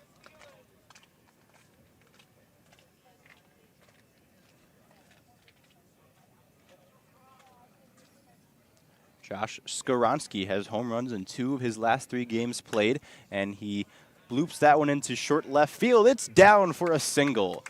Got it off the very end of the bat and floats it over the head of Sam Grube for a base knock. And everything has been going right for Josh Skaronski as of late. Aside from that double play to end the 3rd inning, like you said, 2 home runs in the last 3 games, and a little bloop single there, just hit him where they ain't. The left fielder Lavanga playing very far back with this short wall, and he's able to drop a looper just in front of him. Here's Brett Ott, entered today 4th in the league with a .957 on base plus slugging. He squares to bunt, pulls it back, and takes the ball. And him and Peltier are 2 of the best in the entire Ripken League when it comes to laying down a bunt. He's been pushing bunts down the third base line for easy hits quite a bit this year. And with the runner on second, the third baseman Goldhill not able to crash like he normally would be able to. Could be another time we see this employed. Squares lays it down the third base line, moving in Reed Little. A throw to first, not in time. Brett Ott, a bunt single. And Mike, that's something that the big trainers are so incredible at. It's a sack bunt situation, and Brett Ott is bunting to move the runners over, but above all that, he's also bunting for a hit. Yeah, and with Goldhill occupied at third, Reed Little had to come far off the mound to get a hand on that ball, and he had no chance to get the speedy Ott at first. Bases loaded with nobody out for Panette, who already has a grand slam on the year. The big train, this is a prime spot to get their first lead today. He's 0 for his last 6 with the bases juiced after that grand slam. Has 8 total RBI in bases loaded situations. All he has to do with no outs is hit a ball hard somewhere and hope things don't work out for the worse. He swings and guides it down the third base line. That ball is fair. It's going to be extra bases. 2 runs will score, and Panette's headed for second base, rounding third and coming in. It's going to be Brett Ott, a 3-run double for Logan Panette, and the Bethesda Big Train lead this game. And that's the first hit for Panette in the last 6 days. Had a 4-hit game the last time these 2 teams played on the 24th. Hitless since then, but he's out of the slump, I would say. A screaming double down the line, scores all 3 runs, back-to-back 3-run innings for the Big Train. And they do now have their first lead of the game, and still with nobody out. Here's Jacob Hawk. He's been scuffling of his own accord.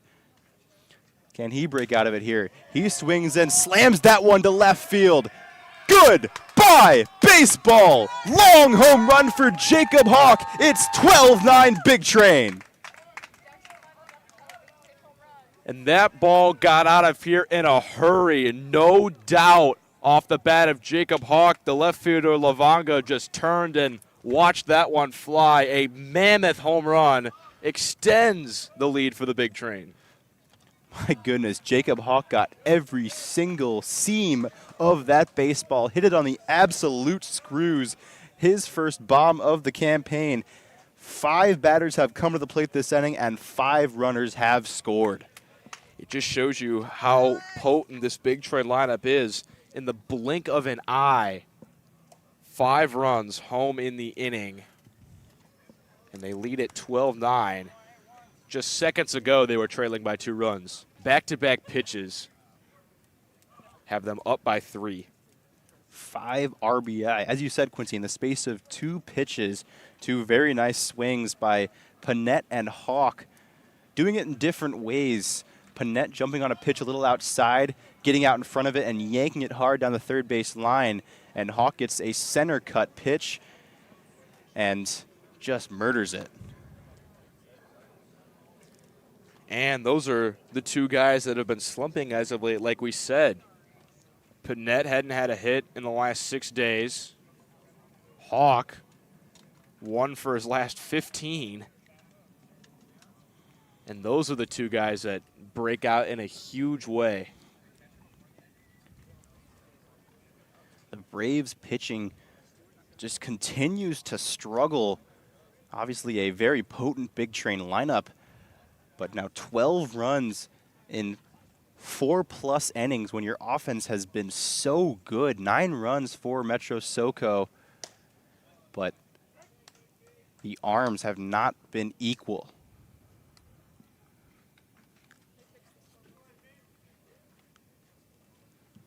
It's 1-1 to Alex Peltier. He's 1 for 3, struck out and reached first base, grounded out on the bunt, and then doubled. Pitch is low.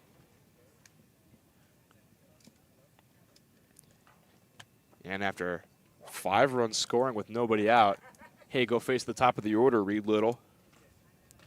There's action in the Metro SoCo bullpen to perhaps relieve the beleaguered right-hander Little. He did well to escape a jam last inning, inducing a ground ball for Matt Wesley, who was 6 for his last 6. Came out and picked up a soft ground ball. The error was committed, and since then it's been hitting the skids for number 17. Good take by Peltier, counts full.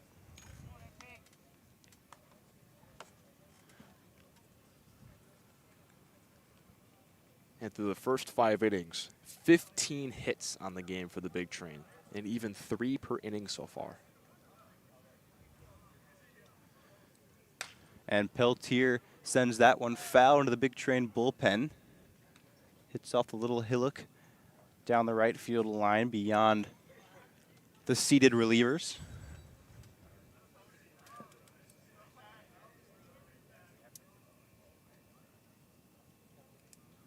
Another 3-2 to Peltier. Ball 4 low. Reed Little's struggles continue, and here's Brennan Wright for the 4th time today.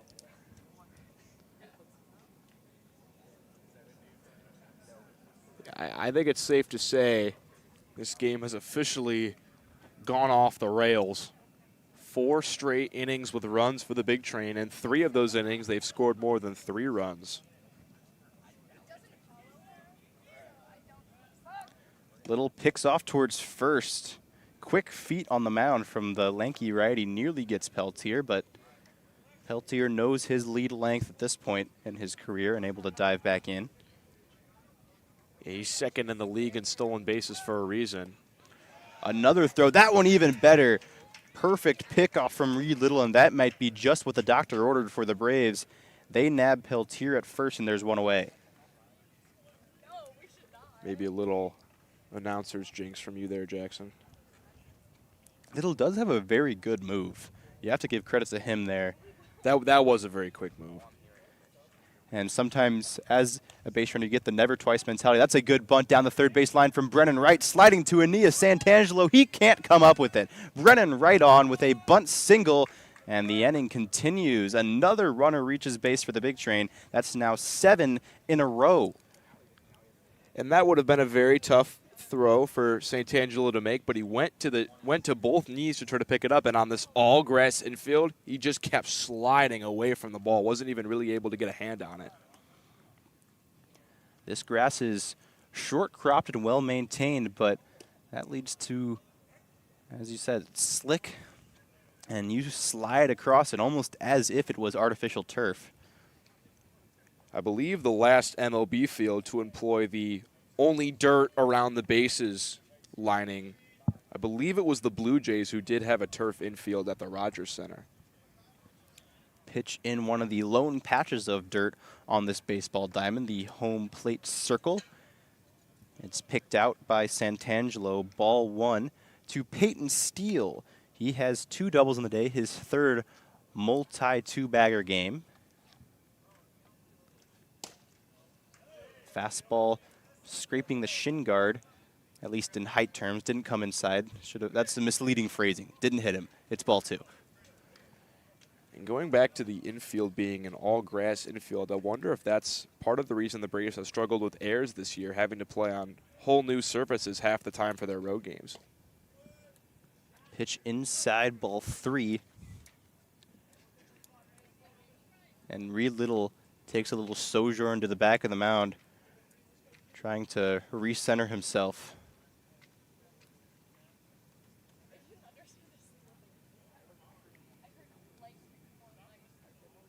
Swinging a ground ball right back to Little. He goes to shortstop, Grube over to first base, double play.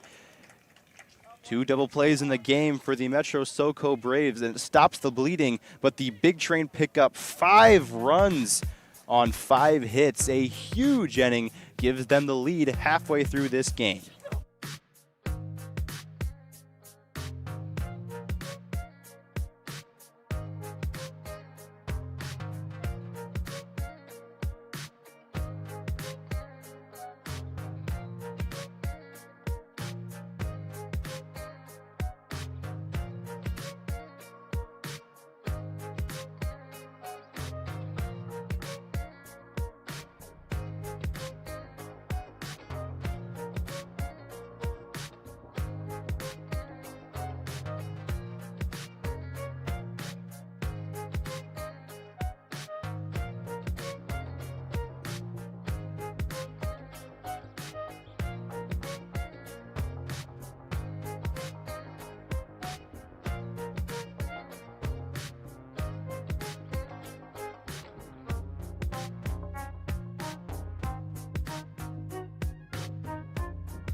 Alongside Quincy Bell, I'm Jackson Corcoran. Gibson Hurt is on the buttons, knobs, bells, whistles, and all that's in between here on the Big Train Baseball Network. Trevor Orth returns to the mound. He's had a very solid outing so far. Walked the first batter he faced, and batters are 0 for 5 against him since, an error and then 4 straight outs. And a much-needed 1-2-3 inning the last time out for him against the 5, 6, 7 hitters in this Brave lineup. Orth could be in line to pick up his first win today with some more clean innings. Now it's the sign from Jacob Hawk, who just picked up his first home run of the season. Hawk stabs down in the dirt for ball 1. And after getting stung by a wasp in the dugout earlier in the game as well. Maybe that wasp might have been radioactive. Gave him some powers because he killed that baseball. Single up the middle for Alexi Goldhill to start off this 5th inning. And how about Alexi Goldhill? No hits coming into this game. 3 in his first 3 at-bats. But I think you're right, Jackson. If Jacob Hawk is able to keep up this hot stretch, like he just broke out of that slump, 1 for 15 slump with a mammoth home run, one of the hardest hit balls we've seen all year. If he keeps this up, we might have to give some credit to the Wasp. The Stinger. Thoughts? As a superhero nickname? It could be. We'll workshop it. Ball 1 to the 9-hole hitter, Ryan Santangelo. He has a 3-run homer of his own today. And that was another ball that was a no-doubter. That won a 3-run shot to give the Braves a 4-run lead It has since been 8 unanswered for the big train. But both of the catchers in today's game going yard. Orth checks on the runner and comes home. That's high and inside. 3-0 against Santangelo.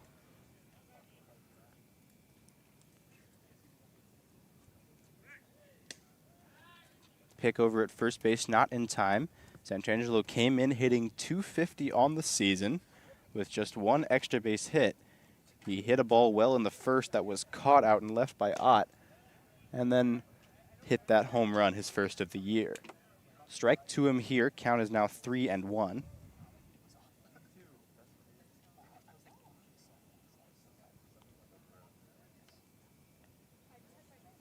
Orth winds and delivers. Strike 2. Nice job of attacking the zone after the first 3 balls. You don't want the lineup to flip to the top with 2 runners on base. A nice job of attacking by Orth. We'll see if he can get the third. The payoff. Swinging a fly ball into center field.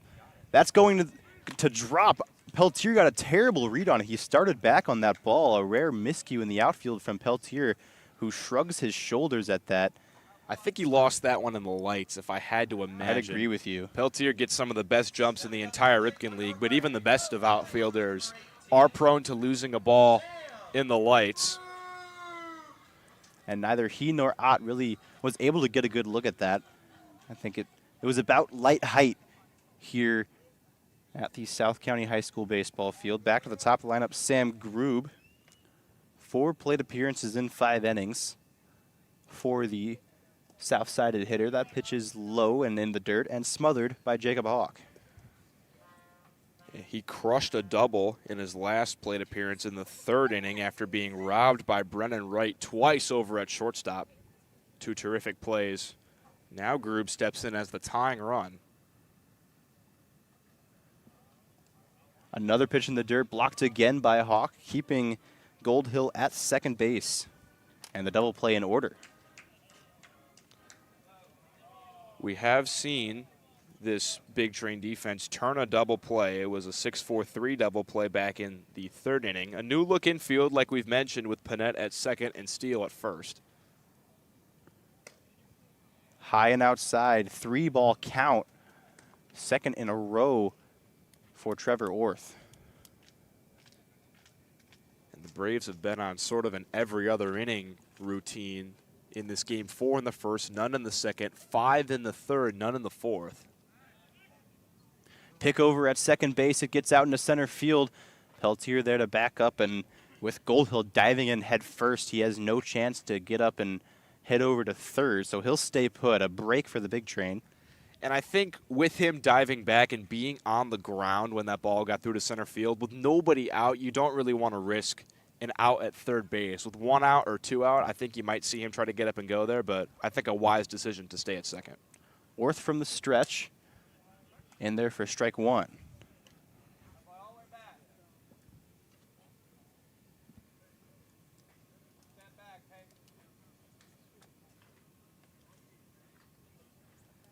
Alrighty, Orth against the lefty Grube. He's 1 for 3 on the day. And he takes ball 4 to load up the bases for J.W. Kohlmeyer. And the Braves, with how desperately they need a win, they're not going away quietly. First 3 runners reaching, the tying run at first. We know they can score with some of the best in the league. And they have the middle of their order coming up: Kohlmeyer, Gomez Jr., and Deshara. This could be a dangerous spot for the big train, and Craig Lopez out to talk to Orth. I think a good time to do so. J.W. Kohlmeyer has walked twice today and flown out to left. I don't think there's a name in the Cal Ripken League or just about anywhere in baseball that sounds more like a 19th century oil tycoon than J.W. Kohlmeyer's. Yeah, I would agree with you. Sounds a little bit like John D. Rockefeller. Something about the J.W. It seems like he should be minding derricks out in the western plains of the United States, but he's minding second base for the Braves today, and he has a chance to get them back in this ball game. He's the go-ahead run. Chopper up the middle. Moving in on it is Brennan Wright. He shovels to second base. Panette's throw over to first. He holds on to it. Only able to get the force at second base. A run's going to come across. It's now 12-11. The Braves have the deficit. And a good job there to get the out. Obviously, you'd like to have the out at the plate if you can get there, if you can get it. But an easy flip to second. Still up by 2, the big train are. Good to not try to make too much out of that play because an error could really derail things. Ground ball in the 3-4 hole. Making the grab is Panette, but he has no chance to get Gomez at first. This game is tied with an infield single for the 3-hole hitter. That's the second hit of the game where he's just kind of inside out of the ball to the deep hole between first and second, and Panette has had no play.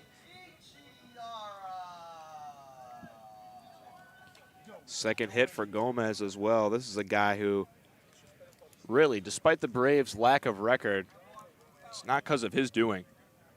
He's a terrific player. Ichiara, serving as today's designated hitter, swings and misses. That ball gets away from the glove of Jacob Hawk. Runners move up, both into scoring position now on the passed ball. Yeah, and I think the Braves are really taking this every other inning thing to heart. 4 in the first, none in the second, 5 in the third, none in the fourth, 2 in the second. They have 2 more in scoring position. Gotta hope that trend doesn't keep up because they'll be scheduled to score runs in the 9th with the odd-numbered innings. Orth in the zone. He's ahead 0-2 on Ichiara. He's 0 for 3, reached on the error, and 2 ground ball outs, one of them a double play. The double play is out of order now. The infield is back. Well, the middle infield back. The corners are in. That's grounded to Peyton Steele at first. He goes home, and slipping and being tagged out is J.W. Kohlmeyer. Nice play by the makeshift first baseman. Peyton Steele smothers a hot shot toward him at first base and delivers a dart to Jacob Hawk, who applies the tag after Kohlmeyer slipped to the ground trying to stop himself from coming home. And a victim of maybe this slick grass. With it being the infield surface, the baselines are also all grass. Feet came out from under him. Tying run at third, and Magulik up. Already 2 singles today, a big spot for Orth. Magulik wanted it all on that first swing, and he waves under it.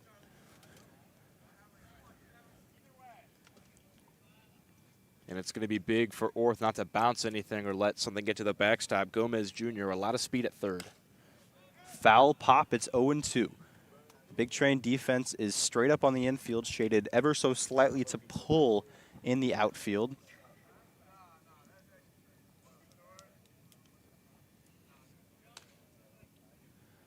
There's action in the Big Train pen. It's Owen Stewart. Orth trying to get through this end and keep it a tie game. Swinging a ground ball towards Panette at second base. Goes to an east, smothers it, and delivers the ball safely to the glove of Peyton Steele at first.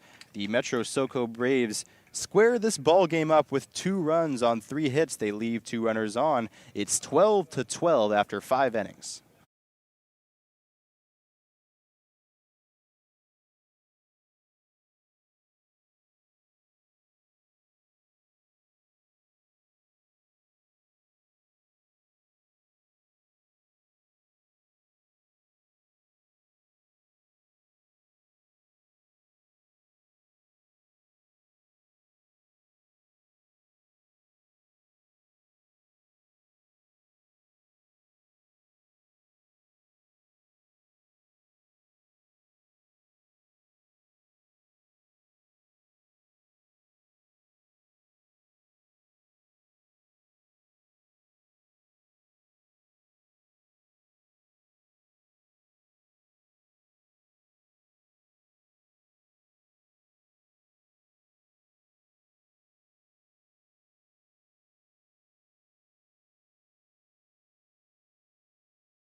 Apologies for an error. You could see that Gibson Hurt, of course, was right. Always And right. Mr. Always right. He is Mr. Always Right. Again, except the one exception to that rule is when it comes to determining what bat of the round means. But the score is 12-11, as Gibby's scoreboard says. It is not 12-12, as my brain said. The Big Train still lead by 1, and Matt Wesley trying to extend that lead against Nate Dudek, a new pitcher for the Braves, Quincy. And Dudek has been strong this year. The senior out of Fairleigh Dickinson has yet to surrender a run, albeit only in 4 innings. He's only walked 1 and struck out 5. And speaking of walking 1, that's how many times the Big Train have taken a walk today. Just 1. They've been hitting the snot out of the baseball. 15 total hits on the game through just 5 innings. But if Wesley has his way, he might have walk number 2. It is 3 balls and no strikes from Dudek to Wesley. Normally in games that have seen 23 runs through 5 innings, it's at least somewhat due to a number of walks, but not for the Big Train. They've only drawn 1 walk. 15 hits they have to get those 12 runs. Absolutely hammering the ball against the Braves. Here's walk number 2. Dudek all over the joint to start his outing. None of those pitches particularly close for Wesley. And this is a guy who has been in the zone so far this year. Just 1 walk, no hit by pitches for the senior from Swoyersville, Pennsylvania. He's been solid, but has pitched in 3 games, only 4 innings. He threw 2 scoreless innings 10 days ago at the Gaithersburg Giants. Maybe a little rusty after having 10 days off. And it's in the dirt again. The fastball, he's just coming over the top. To me, that's a sign of a guy who's overthrowing. He's coming in. I believe he hasn't pitched since the 20th. Just trying to make an impression in his outing. Yanking it into the dirt. But there's a lovely breaking ball that's in there against Dylan Murphy for strike 1. I wonder if he's going to keep going to the breaking ball, having it be the first pitch he's been able to get over the plate. A lot of relievers will sometimes do that when their high-flying fastball isn't hitting the zone.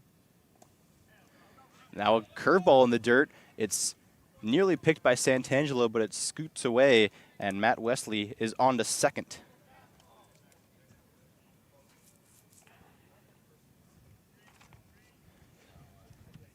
Dylan Murphy is chomping on some gum in the batter's box. Some batters like to have something like that when they're hitting. Keeps their mind on, sort of counterintuitively, keeps their mind on the ball. Just gives their body something mindless to do, take out some nervous energy. And Murphy deadly focuses. That ball is below the zone.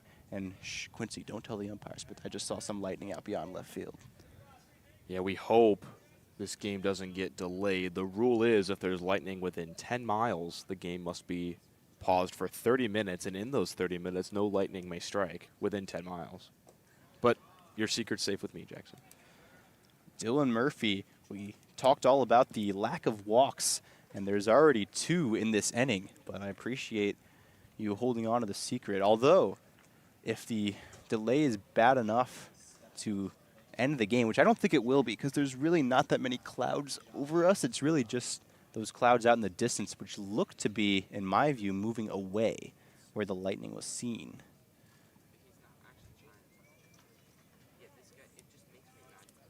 Nine pitches, 8 balls from Nate Dudek.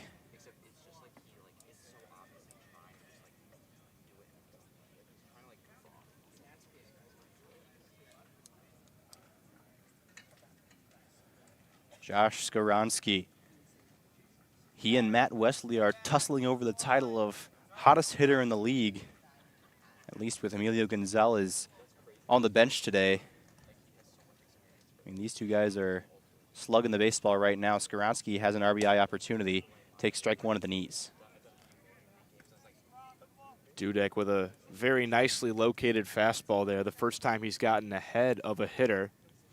Despite his lack of walks and hit by pitches coming into this game, only 40% of his first pitches have been for strikes. That one is low.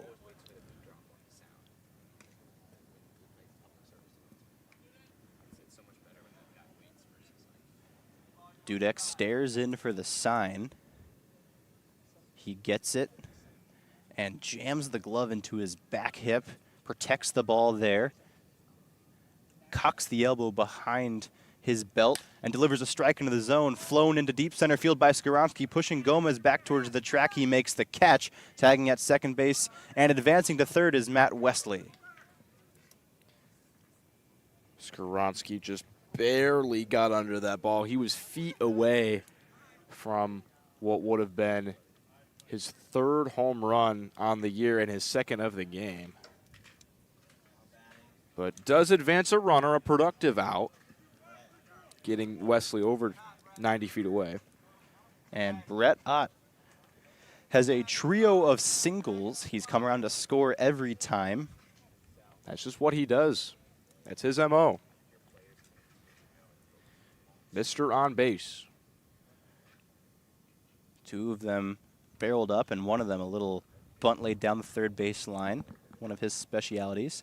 That ball is in the dirt and kicks away. I thought it hit off of Ott, and he's reacting like it did. Matt Wesley took off and touched home plate. I thought that ball hit the plate itself. And And that's what Wesley thought. He came screaming down from third. this is a situation where you don't want it to hit Ott, because that would mean Wesley scores and Ott still gets to hit. But if it's a dead ball, Ott moves to first and the bases are loaded.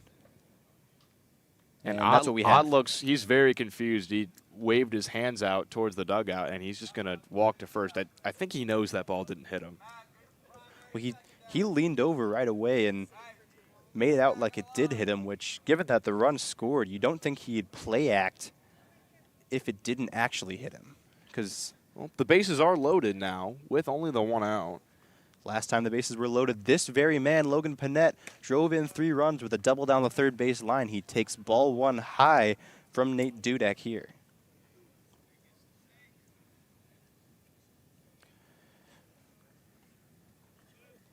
Those 3 RBI move Panett back into first place in the runs batted in category with 20 on the year. Ball in the dirt, blocked by Santangelo, and Wesley stumbles in the grass on the third base line and has to make his way back to third. He's got a wry grin on his face, sharing a laugh with Galvin Morris at third base.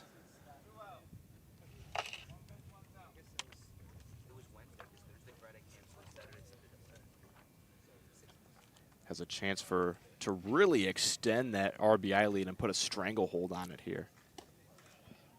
Steerike fastball hums in there from Nate Dudek. Dudek does have some zip on his heater, just hasn't commanded it so far with those 2 walks and a hit by pitch that have loaded up the bases. Panett with the bases loaded under the lights. Swinging a foul.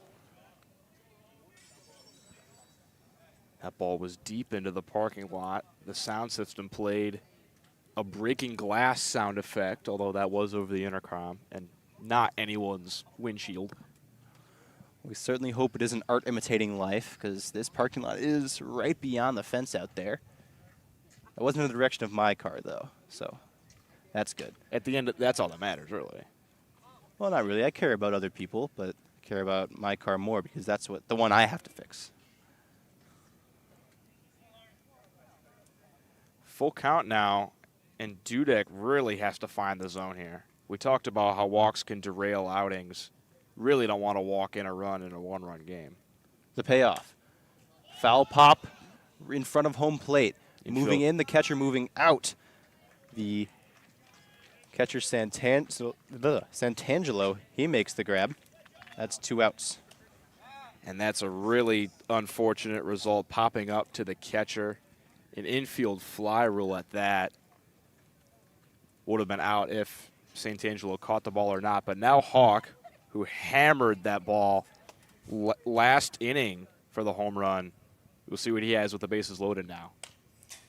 He unleashes a home run swing, but gets under it and fouls it to the screen.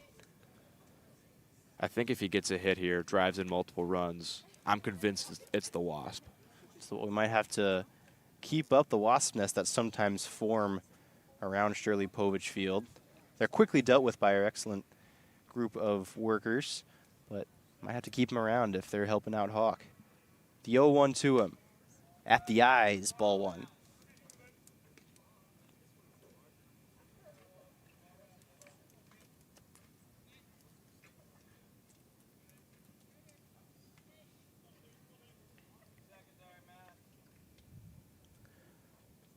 Hawk bounces at the knees, stares out towards Dudek. Went through his whole retinue of signs, and then steps off to reset. Gets one to his liking. Comes set for the stretch in a slightly close stance. The pitch, swing and a miss by Hawk. That was a great pitch by Dudek, dropping a changeup by Hawk. His home run was hit on a fastball. That time, dropping some slow stuff by the Maryland Terrapin. And with all that's happened in this inning, Dudek only one strike away from getting out of it with no runs allowed. Pitch letter high for ball two. Deuce is wild here in the top of the sixth. The base is loaded for Jacob Hawk. He has 11 RBI in the season, 3 of which have come today.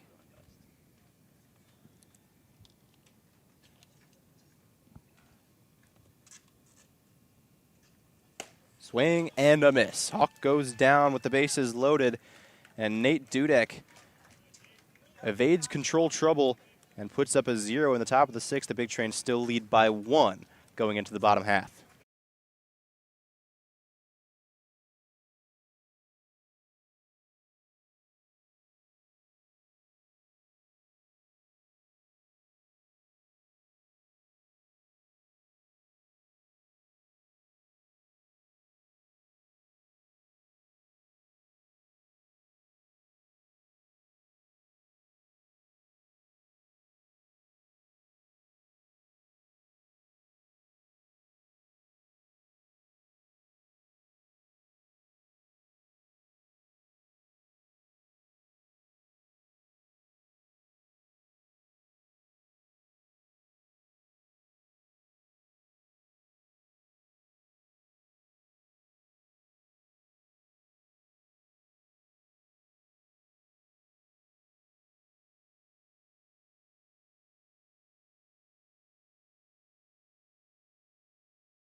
Trevor Orth is back for more.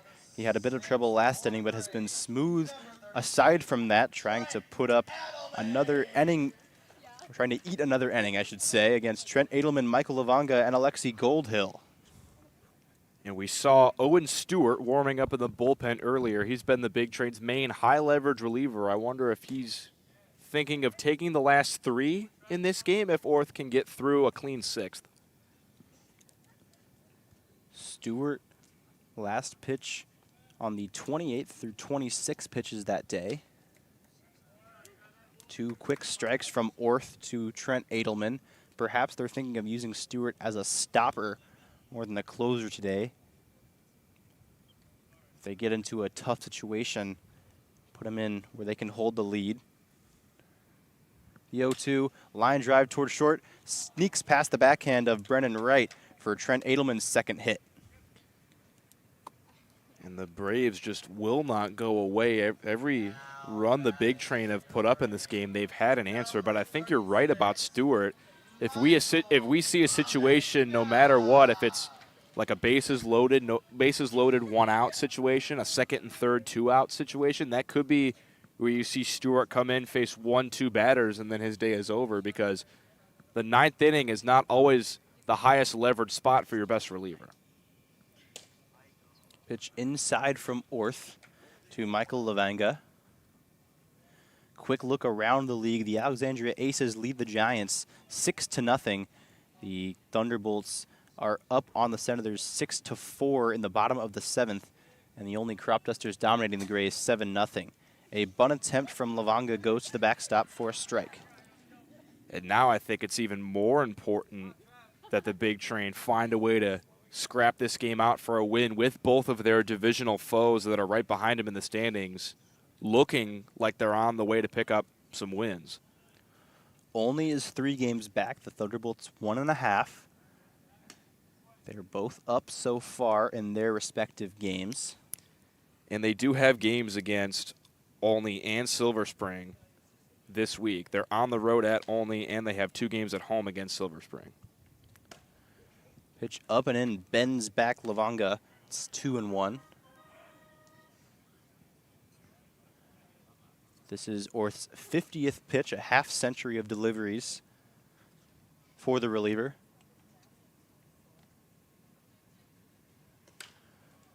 Swinging a cap shot down the third baseline foul.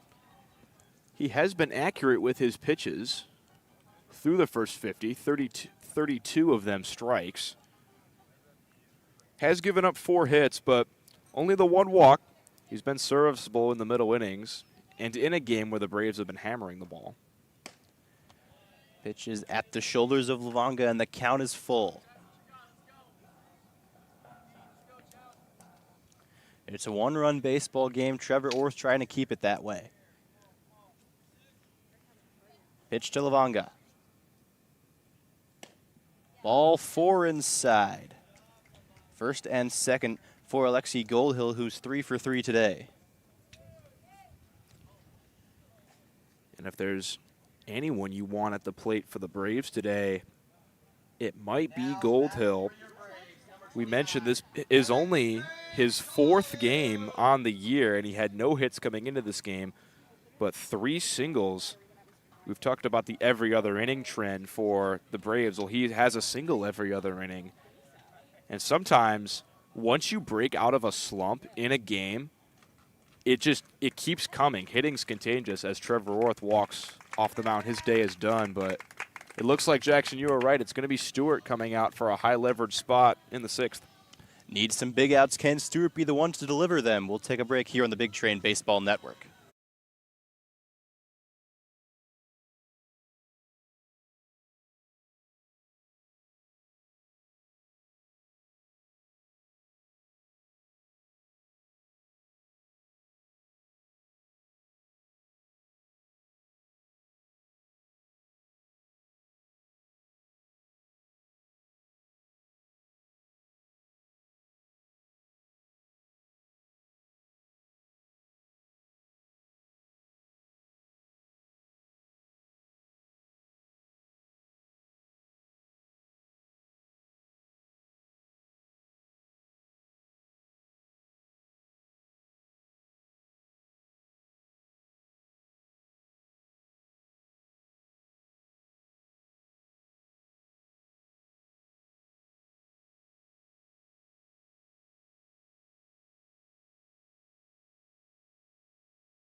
Owen Stewart back in the ball game.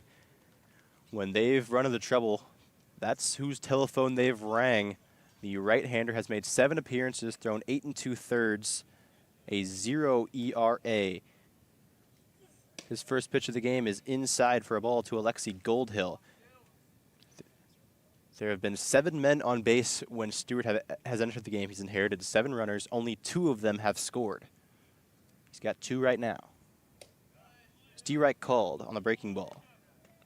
And we mentioned Stewart pitched 25 pitches back on the 24th, as well as 26 pitches on the 28th. So you got to wonder how far he's going to go, but this is a high leverage spot to try to keep this lead.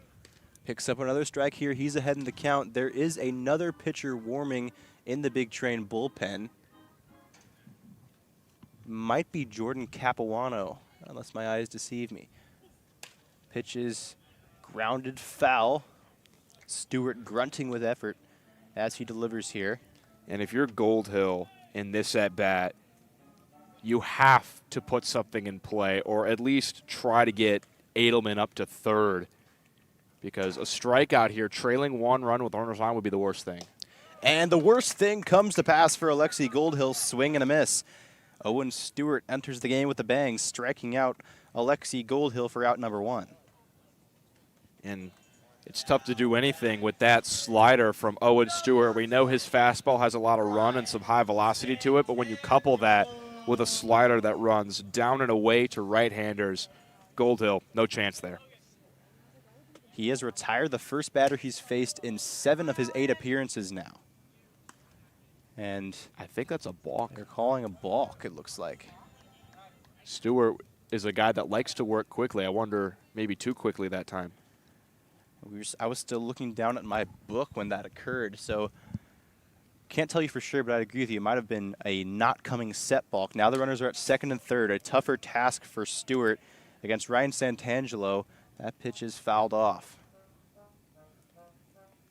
So even with Goldhill striking out, the runners are still able to move to second and third. Now you would really like a strikeout again if you're Stewart to keep that runner on third with 2 outs. That pitch is in there, strike 2. And the ball scoots past Stewart again, right there to back up, not allowing anyone to move around. Edelman doesn't have the best speed at third. He's only 1 for 3 on stolen bases this year. It would be a daring send to try to take home on that. Santangelo has struck out just 4 times this year, and he crushes that one, but it's foul. Got the bat head out and got the barrel to that slider away, but just hooked it foul. We'll see if Stewart goes back to the slider, maybe a little more outside, or if he tries to run a fastball in. His pitch tunneling is great. He has options on where he wants to go here, 0-2. Pitch. Ryan Santangelo stays alive, spraying that ball foul into the parking lot. Santangelo already with a home run today and a single in his last 2 at-bats. He's been hot at the plate, but hasn't faced an arm of this caliber yet. Swinging a fly into left field, moving over Brett Ott. He won't be able to catch up to it. It's off the wall. 2 runs will score, and the Metro SoCo Braves will take a 13-12 lead on a 2-run double by Ryan Santangelo. I guess it doesn't matter the caliber of arm that Ryan Santangelo faces. He's a triple away from the cycle. Stewart tried to go back to the off-speed, and this time Santangelo hooked it again. This time kept it fair all the way down the left field line and off the retired numbers in left field. 13-12. This is one of the tightest run fests I think I've ever called, Jackson. Owen Stewart now has the task of keeping the score right here. You can't let things unravel any further. He has 1 out in the inning. Sam Grube at the plate. First pitch to him was a strike. Second pitch in the dirt and by Jacob Hawk. On to third is Santangelo.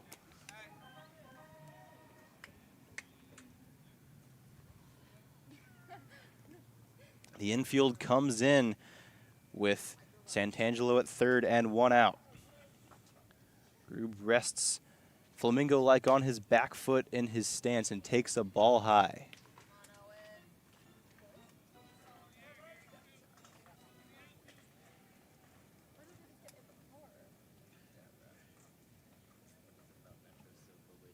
The 2-1. Inside, ball 3.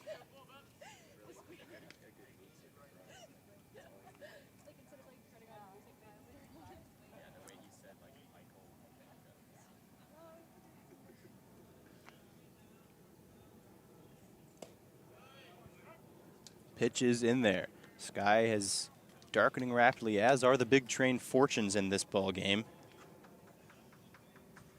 We're approaching 9:30 Eastern time in a 13-12 baseball contest. Pitch. Chopper towards first, leaping grab by Peyton Steele. He looks back the runner at third and steps on first to retire Groob. There's 2 outs.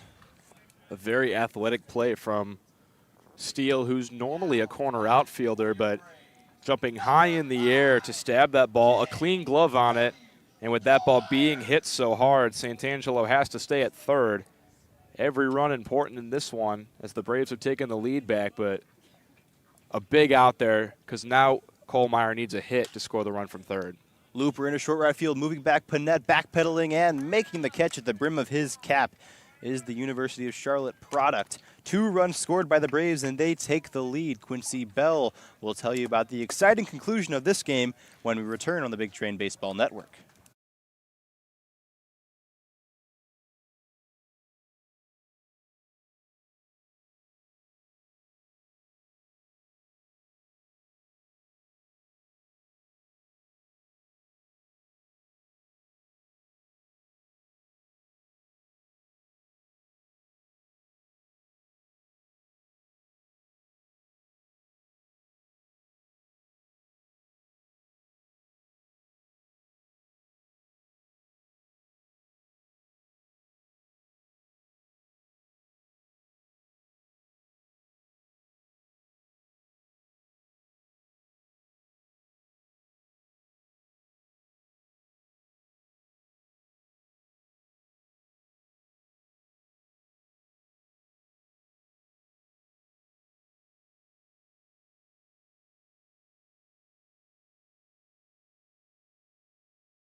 There have been 25 runs scored through the first 6 innings of this game. We head to the late innings. The Metro SoCo Braves lead the Bethesda Big Train 13-12. Only 1 run separates these 2 teams with all that they have been through this game. Nate Dudek back on the mound for his 2nd inning of work. He will face the top of the Big Train order.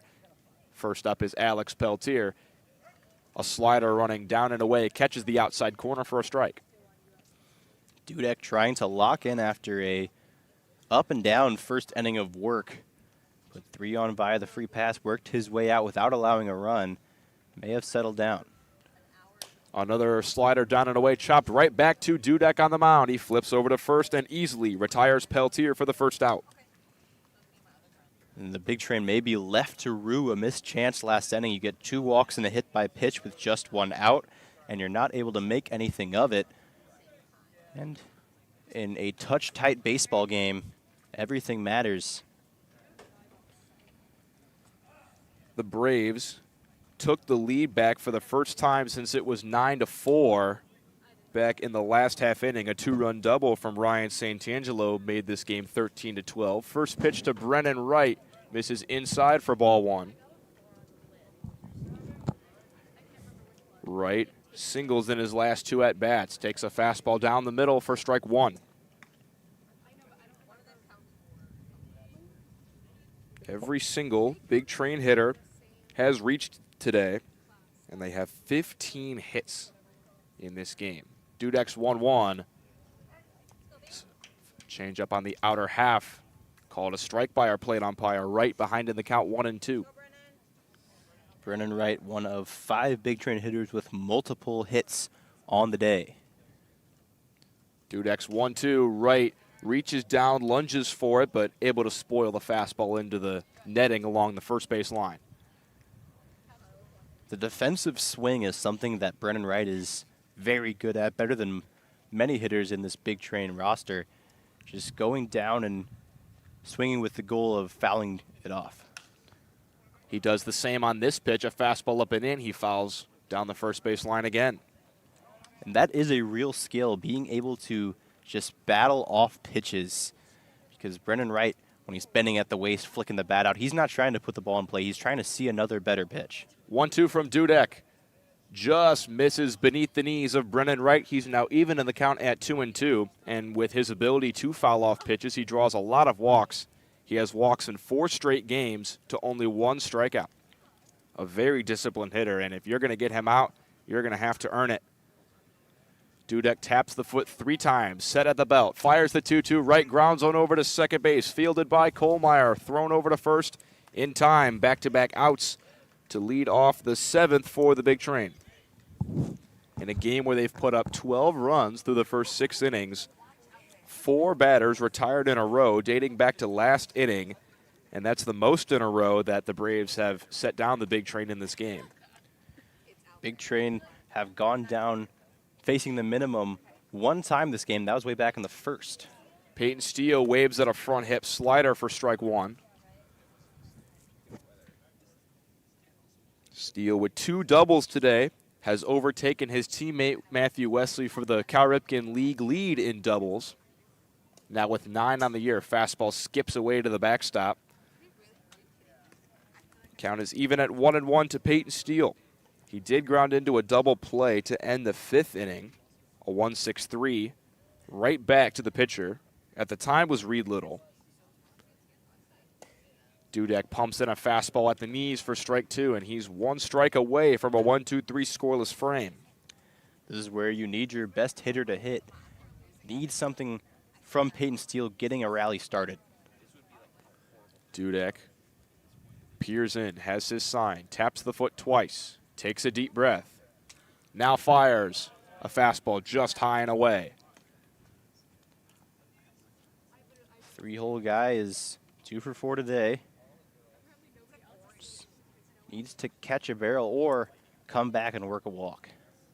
Braves lead it 13-12, 2-2, 2 out. Steele watches a fastball outside, and the count has now fulled up. Just 4 strikeouts by the Big Train today. Putting the ball in play is absolutely a strength of this lineup. And Steele working the count again here. Payoff from Dudek. Bounces in the dirt, and Steele trying to work some 2-out magic for the Train. He's on with a walk.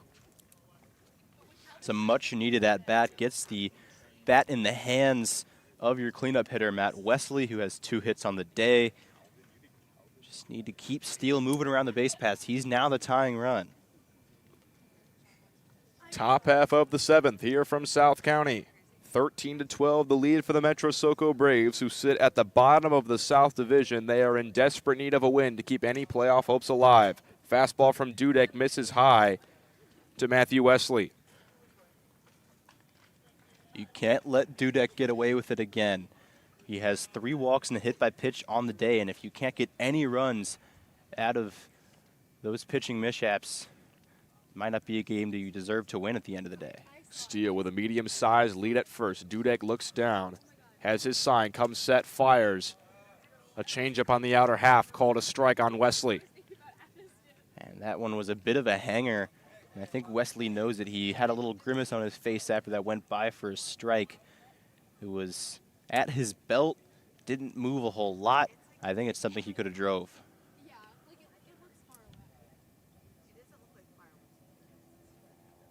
Dudek's 1-1. That time he left it up again. Wesley with a half swing, a full swing in the eyes of our plate umpire. And you could tell by his face he wanted that one. And that's going from a little too passive to a little too aggressive. I mean, a 1-1 or a 1-0 pitch at the top of the zone, not a terrible take, even if it is a bit of a hanger. That one, a little higher up, It's a similar looking pitch, and he checks the swing at it. 1-2 fastball at the knees, and Wesley is caught looking. Back-to-back scoreless innings for Nate Dudek. The Braves keep a one-run lead as we head to the bottom of the 7th.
Middle of the order due up for the South County Braves. Franklin Gomez Jr., Tony DeShara, and Charlie Magulik make up 3, 4, 5 in this order.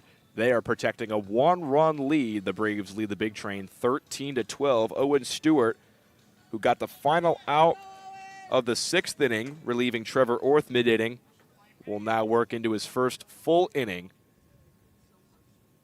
He's into the windup. First pitch to Franklin Gomez Jr., a fastball at the belt for strike 1. That's that cutter of Owen Stewart's, that cut fastball. It's just so good, bears away from right-handed hitters and still has plenty of heat on it. 0-1. Comes back to it, and Gomez waves for strike 2. When he gets on top of it like he did there, it's got near slider movement, and it's still coming in the high 80s. Stewart working quickly into the windup. 0-2. Went back to it for a 3rd time, but Gomez takes it inside for ball 1. It's a good pitch, trying to go front door against Gomez. Just missed. 1-2. Gomez grounds one over to 3rd. Fielded cleanly by Wesley. Throw across the diamond in time into the glove of Peyton Steele for the first out. This infield has settled into the ball game after an early error to the 4th batter of the game, DeShiara, and then another one in the 3rd. Since then, it's been clean. A nice little hop for Wesley, swallows it up at the belt and delivers a strike. We've seen 25 runs in this game, but errors have not been a huge part of it. The South County Braves, for their part, have only made 1 error. Sorry, 2 errors. So 4 errors in the game, 2 from each side. But that is not the reason we've seen a plethora of runs. First pitch was a strike from Stewart. Second pitch popped up in the air, high down the right field line. This ball will hit off the lights and land just beneath the light pole. That was a loud bang. I wonder if one of the lights got popped at all. They all appear to be on, so let's save South County High School some money. 0-2 from Owen Stewart. Fastball blows it by Tony DeShara for the 2nd out. Owen Stewart, aside from the double given up to Santangelo, has looked sharp. And what you needed him to do is keep this a ball game, and that's what he's done. In an ideal world, he strands those runners on 1st and 2nd, but it's a tough task with nobody out when he came in last inning. Into the windup to face Charlie Magulik. Another fastball right down Broadway for strike 1, and he's firing out there. Stewart, a guy that likes to work quickly. A little too quickly in the last inning. He was called for a balk. 0-1. Reaching is Magulik. He fouls a curveball off the cap of the bat. Barely even got a piece here, but Stewart ahead 0-2, looking for back-to-back strikeouts to end the inning. He shakes again. He shakes a 3rd time. Now he nods. Into the windup. 0-2. Fastball misses high. Sometimes when you're so convicted of a pitch like Stewart was there, one of the fastball more than anything, you kind of overthrow it, and he left it high there. 1-2. Reaching again was Magulik, fouls it straight back into the fencing behind home plate. It's a good cutter. It's down in the zone, but not really a put-away pitch. Magulik able to foul it off. Would have been a great pitch if you're looking for a ground ball. 3 shakes from Stewart. Now he nods into the windup. The slider down and away. Gets Magulik to chase. 2 strikeouts ends the inning for Owen Stewart. A 1-2-3 inning for the Train. We head to the top of the 8th. The Braves still lead it 13-12.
New pitcher out on the mound to start the top half of the 8th inning for the Metro SoCo Braves. It's Tyler Kelly, a sophomore right-hander out of William and Mary. He hails from Ashburn, Virginia.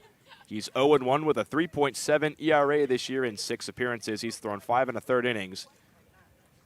Has walked 6 and struck out 7. He has some electric stuff, but has struggled a little bit with command. Dylan Murphy will lead off the inning for the Big Train. Kelly kicks and fires. Curveball grounded over to short, fielded by Groob. Crow hops across the diamond in time to retire the Big Train designated hitter. It took a tricky hop on Groob. He kept the eye on it all the way.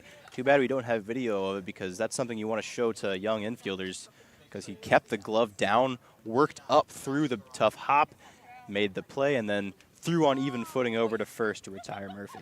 The Big Train still trailed by 1 run, 13-12 here in the top half of the 8th. But if there's anyone who could tie it with one swing of the bat, it's Josh Skaronski. He homered in his first at-bat to start the scoring for the Big Train. He takes a fastball down and away for strike 1.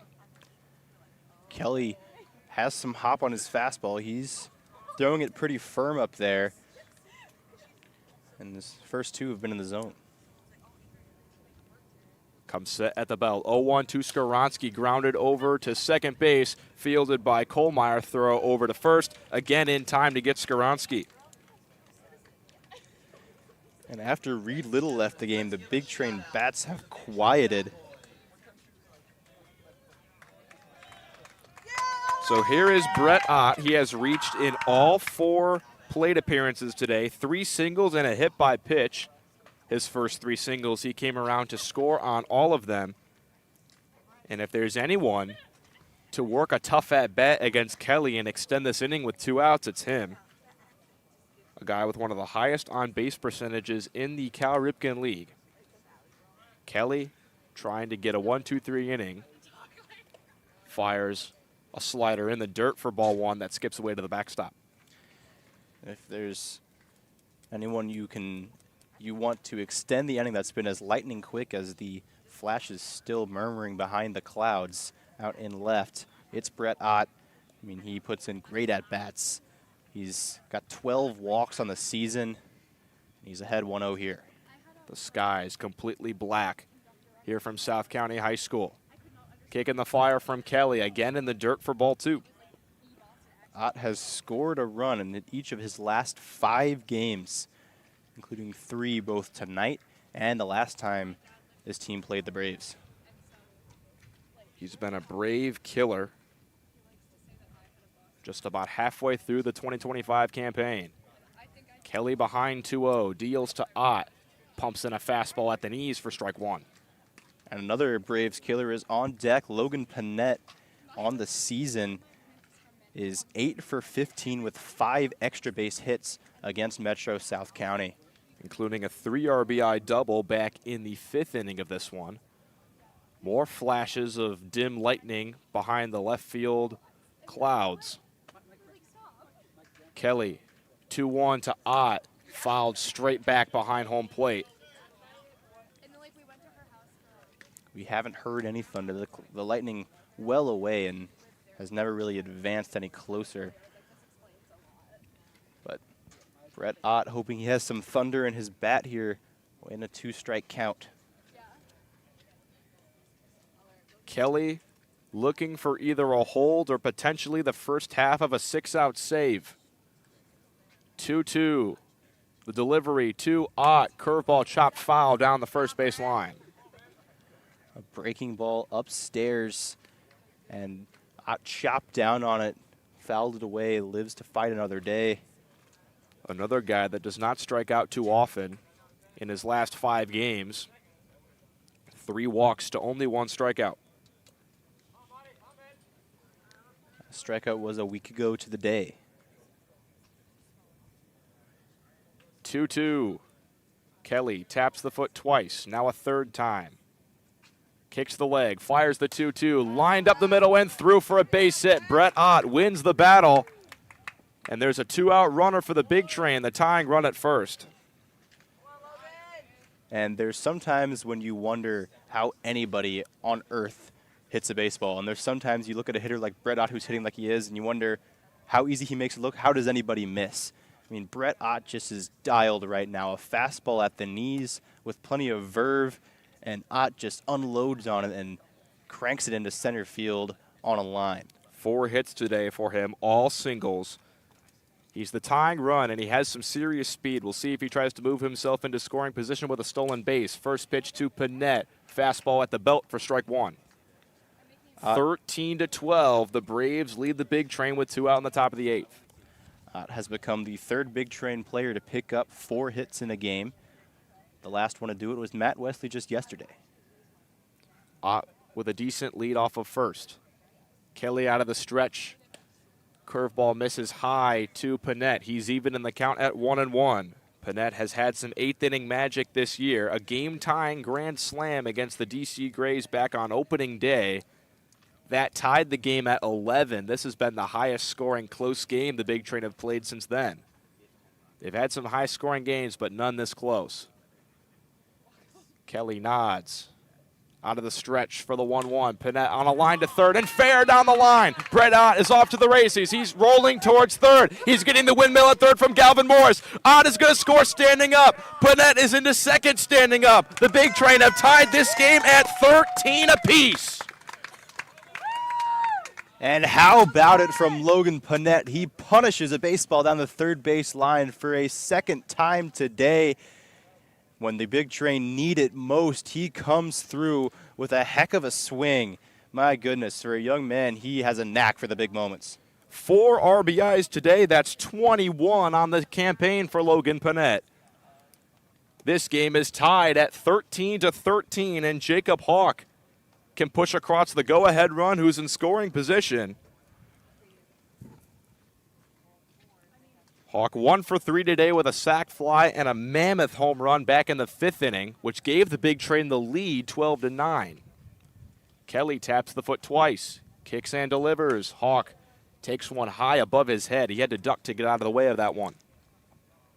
This game is still far from over. You still need to play some very good baseball to come out of here with a win, but after probably their best all-around day yesterday, shellacking the best team in the league in the Senators, the Big Train showing some fight today is very encouraging. Kelly looks back, Panett at second, now delivers to the plate. Fastball misses inside to Jacob Hawk. He's ahead in the count 2-0, and Jackson, are you being patient here and trying to take a walk, or are you attacking 2-0? Because I think either strategy could be employed from Hawk. I think you're attacking here. I mean, Kelly's got a fastball. It's pretty firm, but it's pretty straight. He's going to have to come with it in the zone here. And if Hawk sees something he likes, I want him to jump on it.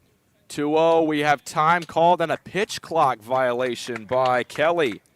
The count is now 3-0 on Hawk. Jackson, what are you doing now?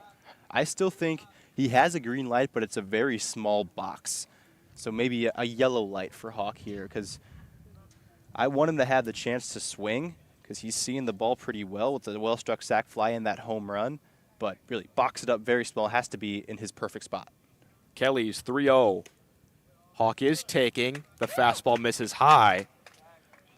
With a base open, Hawk will trot over to first. Runners on first and second. 2 outs for the leadoff man, Alex Peltier.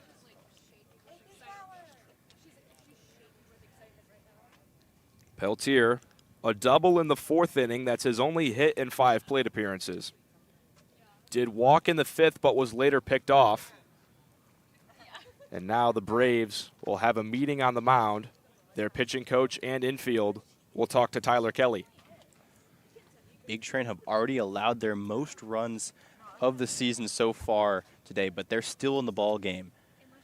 Obviously not the best game they've played. It's almost as encouraging, though, as their 20-1 aggregate score over the Senators yesterday. A bad team in the Braves gives you a real test, and so far they've responded on the offensive end, and they've got some gutsy performances on the other side of the ball, like from Owen Stewart. Kelly will stay in the game after 2 quick outs. A single, a double, and a walk has found this game tied at 13 apiece. Top half of the 8th, runners on first and second, 2 out. Alex Peltier steps in from the right side. Tyler Kelly looking to keep this game tied and get this game back into the hands of his offense. Looks back, Panett at second. Out of the stretch to Peltier. First pitch popped up foul, way in the air behind home plate and into the parking lot. And there's some back and forth games that always sort of feel fated to fall one way. This game is absolutely not like that. I mean, any sort of outcome is still very much on the table. Alex Peltier can do a great deal to tilt the scales, though, here. Kelly looking in, holds the mitt behind his neck, stretches out the arm, now has his sign, comes set, and fires. Peltier swings and misses through a fastball. Barely got a piece of that one, but held on by Santangelo. 0-2 the count on Peltier, and he has to protect. If there's one hole in Peltier's game, it is the strikeout. When he puts the ball in place, so dangerous, but has strikeout numbers in the teens this year. Panett with solid speed at second. You got to think he's headed home on anything to the outfield. 0-2. Curveball misses just upstairs to Peltier. 1-2 the count on the ECU leadoff man. That's a courageous take from Alex Peltier. I mean, that pitch, one of those that looks like it's dropping in all the way, but Peltier holds his bat, takes ball 1, and gets another look. Peltier leading the Ripken League for the batting title at .424 coming into this game. Kelly trying to get out of the inning. 1-2, fastball taken down and away for a ball. Peltier even in the count at 2-2. And Panett impish strategy over there at second base, hopping around, drawing the eye of Tyler Kelly. And Kelly, he looks at Panette until he makes his delivery, and those little hops from the man on second base might draw the eye just enough to distract. 13-13, 2 outs, top half of the 8th. Kelly comes to Peltier. Fastball on the inner half, called strike 3. Peltier cannot give the big train the lead, but this game will be tied as we head to the bottom half of the 8th. This has been a fun one from South County.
Owen Stewart will work into his 3rd frame, his 2nd full frame.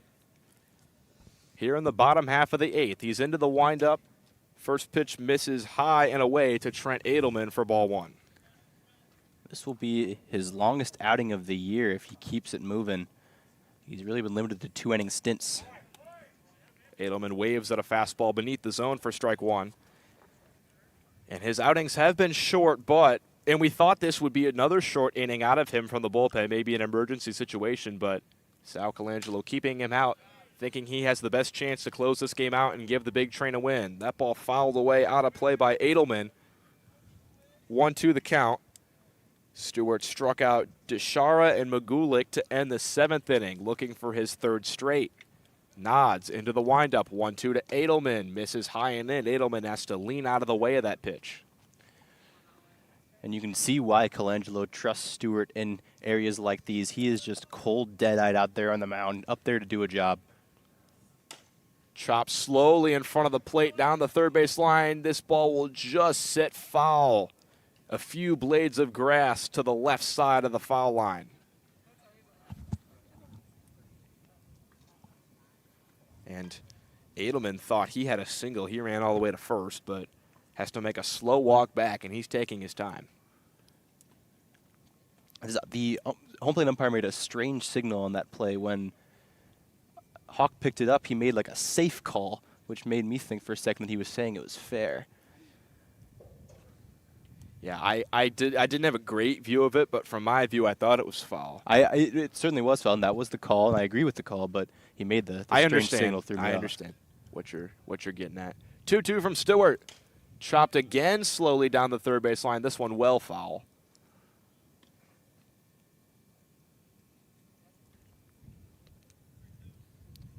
Stewart walking around behind the mound. Now comes set. He likes to work quickly. Bends down, shakes once, now nods. Into the windup. 2-2. Front hip cutter just misses inside to Edelman. Edelman able to leave that one. It's tough to leave. It's a very good pitch by Stewart. Doesn't get the call, much to the dismay of his mates in the dugout. Payoff. Swing and a miss. Front hip slider. Edelman, no chance. 3 straight strikeouts for Owen Stewart. It's a season high 4 Ks for the big righty. Gave up that double early to Santangelo, and since then, he has been pitching with a fire. Here is Michael Lavonga. No hits today, but a hit by pitch and a walk. He's been on twice. First pitch from Stewart. Another front hit breaking ball that catches the inner half for strike one. Stewart again working quickly. 0-1. Fastball. Lavonga a few business days late. Down 0-2. Stewart wasting no time. He's set again. Peers in, shakes. Now nods. Pauses for a moment. Now the 0-2. Another fastball just misses on the outer half. Appeal to first. No swing, says our first base umpire. Lavonga barely had the bat leave his shoulder, but Hawk decides it was worth to check. One out, bottom half of the eighth, 13-13. Swing and a miss. Front hit breaking ball again. 4 straight strikeouts for the George Mason product, Owen Stewart. And Stewart, after that last case, stomped off the mound with a fury. He clearly thought that the strikeout should have come a pitch earlier. Doesn't care. He goes back out, gets it on the next one. He has been incredible today. Stewart leads the Cal Ripken League in appearances. Also has 2 saves to his record, looking for a hold or potentially a win. If he were able to get out of this inning with no runs and the Big Train take the lead in the 9th, he would be in line for the win. Into the windup 1-0. And the bat slips out of the hand of Alexi Goldhill. It hits off the padding behind home plate. He actually, I think, fouled that pitch off. He did. And let go of the bat. I think that was genuinely a case of the bat getting knocked out of his hands by that firm cutter of Stewart's. So Goldhill, I believe, looking for either a new bat or applying some spray to his current bat, and that's what he did, a red can. Santangelo, the catcher who waits on deck, had a red can of some sticky spray to apply to the bat. 1-1 the count on Goldhill. Stewart trying to keep his rhythm. He struck out 4 in a row. Kick in the delivery. 1-1. Fouled into the mitt of Hawk. Strike 2. Stewart 1 strike away from striking out the side and securing a scoreless 8th. He looks in. Nods. He has the pitch he likes. Taps the foot. Into the windup. 1-2. Called strike 3. Goldhill frozen. 5 straight strikeouts for Owen Stewart. We're tied at 13 apiece as we head to the top of the 9th.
We are all tied at 13 apiece here in the top of the ninth from South County, Virginia. Brennan Wright into the box from the left-handed side will face Tyler Kelly, who's out for his second inning of work after giving up 1 run on 2 hits in the 8th, which tied this game. First pitch to Brennan Wright. Swing and a miss at a fastball beneath the zone. I think that's a case of just really wanting to do something in a pressure situation. Chase is there. Wright with 2 singles today. He's 2 for 5. And if there's any person on the big train who has skills to get on base to lead off an inning, it's Wright, but he swings through a fastball again. He's behind 0-2. Brennan Wright has played in 18 of the big train's first 20 games and has reached base in all of them. An active 18-game on-base streak was extended with his 2 singles today. He'll have to work for this one, though. Down 0-2. Kelly kicks and delivers. Swing and a miss. And Wright barely got a piece of that one. I mean, a hair of that ball. It popped straight into the mid of Santangelo and popped straight out. A single grain of wood keeps Brennan Wright alive in this at-bat. And now your goal is to make Santangelo kick himself, because that's a pitch he really should have squeezed. A second life for Brennan Wright here. 0-2 from Kelly. Wright grounds one over to second. Fielded by J.W. Kohlmeyer. Sidearm throw to first. Was dropped by Magulik, but it was on the transfer. Wright will be retired as he heads back to the dugout. I believe that is the right call, Jackson. I think that was clearly on the transfer. It's tough to really make that call, you know, in this sort of spot to put the runner on base in that situation, so you're going to always err on the side of caution. 1 out in the top of the ninth. Peyton Steele now steps in. He has 2 doubles today and has also reached via a walk. First pitch from Kelly, a curveball that catches at the letters for strike 1. The big train dugout making a little noise. They do not like the call. 1 out, top half of the ninth, 13-13 between the big train and Braves. Kelly taps the foot twice. Delivers out of the stretch. That curveball does miss high to Steele. Count even at 1-1.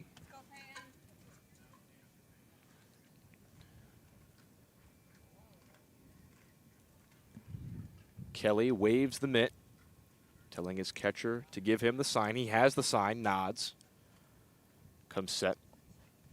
1-1. Steele takes a fastball upstairs. The big train have had just 1 game decided in the final at-bat. Today will be the second. So the first half of the season bookended by tight ones, because that first one was opening day. 2-1. Kelly fires. Steele swings through a fastball for strike 2. The closest game to this one was opening day. The big train and Grays were tied at 11-11 going to the ninth. The Grays were able to push across a run in the top half. They won that game 12-11 on opening day. 2-2.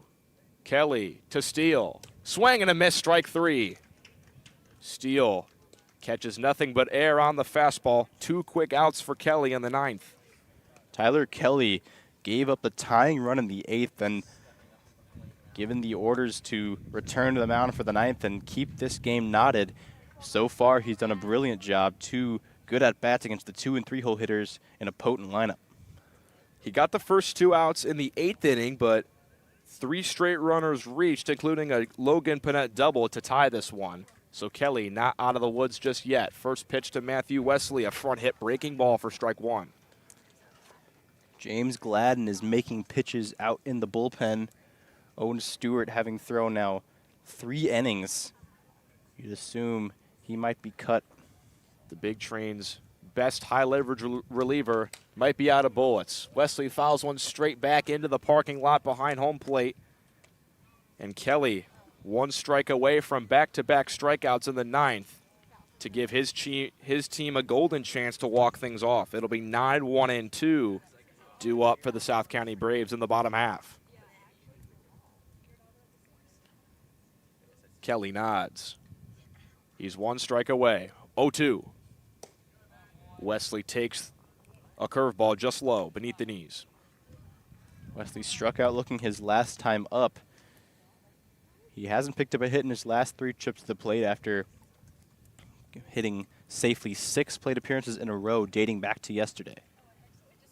1-2, 2 out. Wesley grounds one over to second. Kohlmeyer is up with it. Throw on to first is in time. 1, 2, 3 go the big train in the top half. We're tied at 13 apiece. The Braves will look to walk it off in the bottom half.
After what we thought was going to be a very short relief outing for Owen Stewart, he now works into his 4th frame. He has already thrown 2 1/3 scoreless innings after relieving Trevor Orth in the 6th.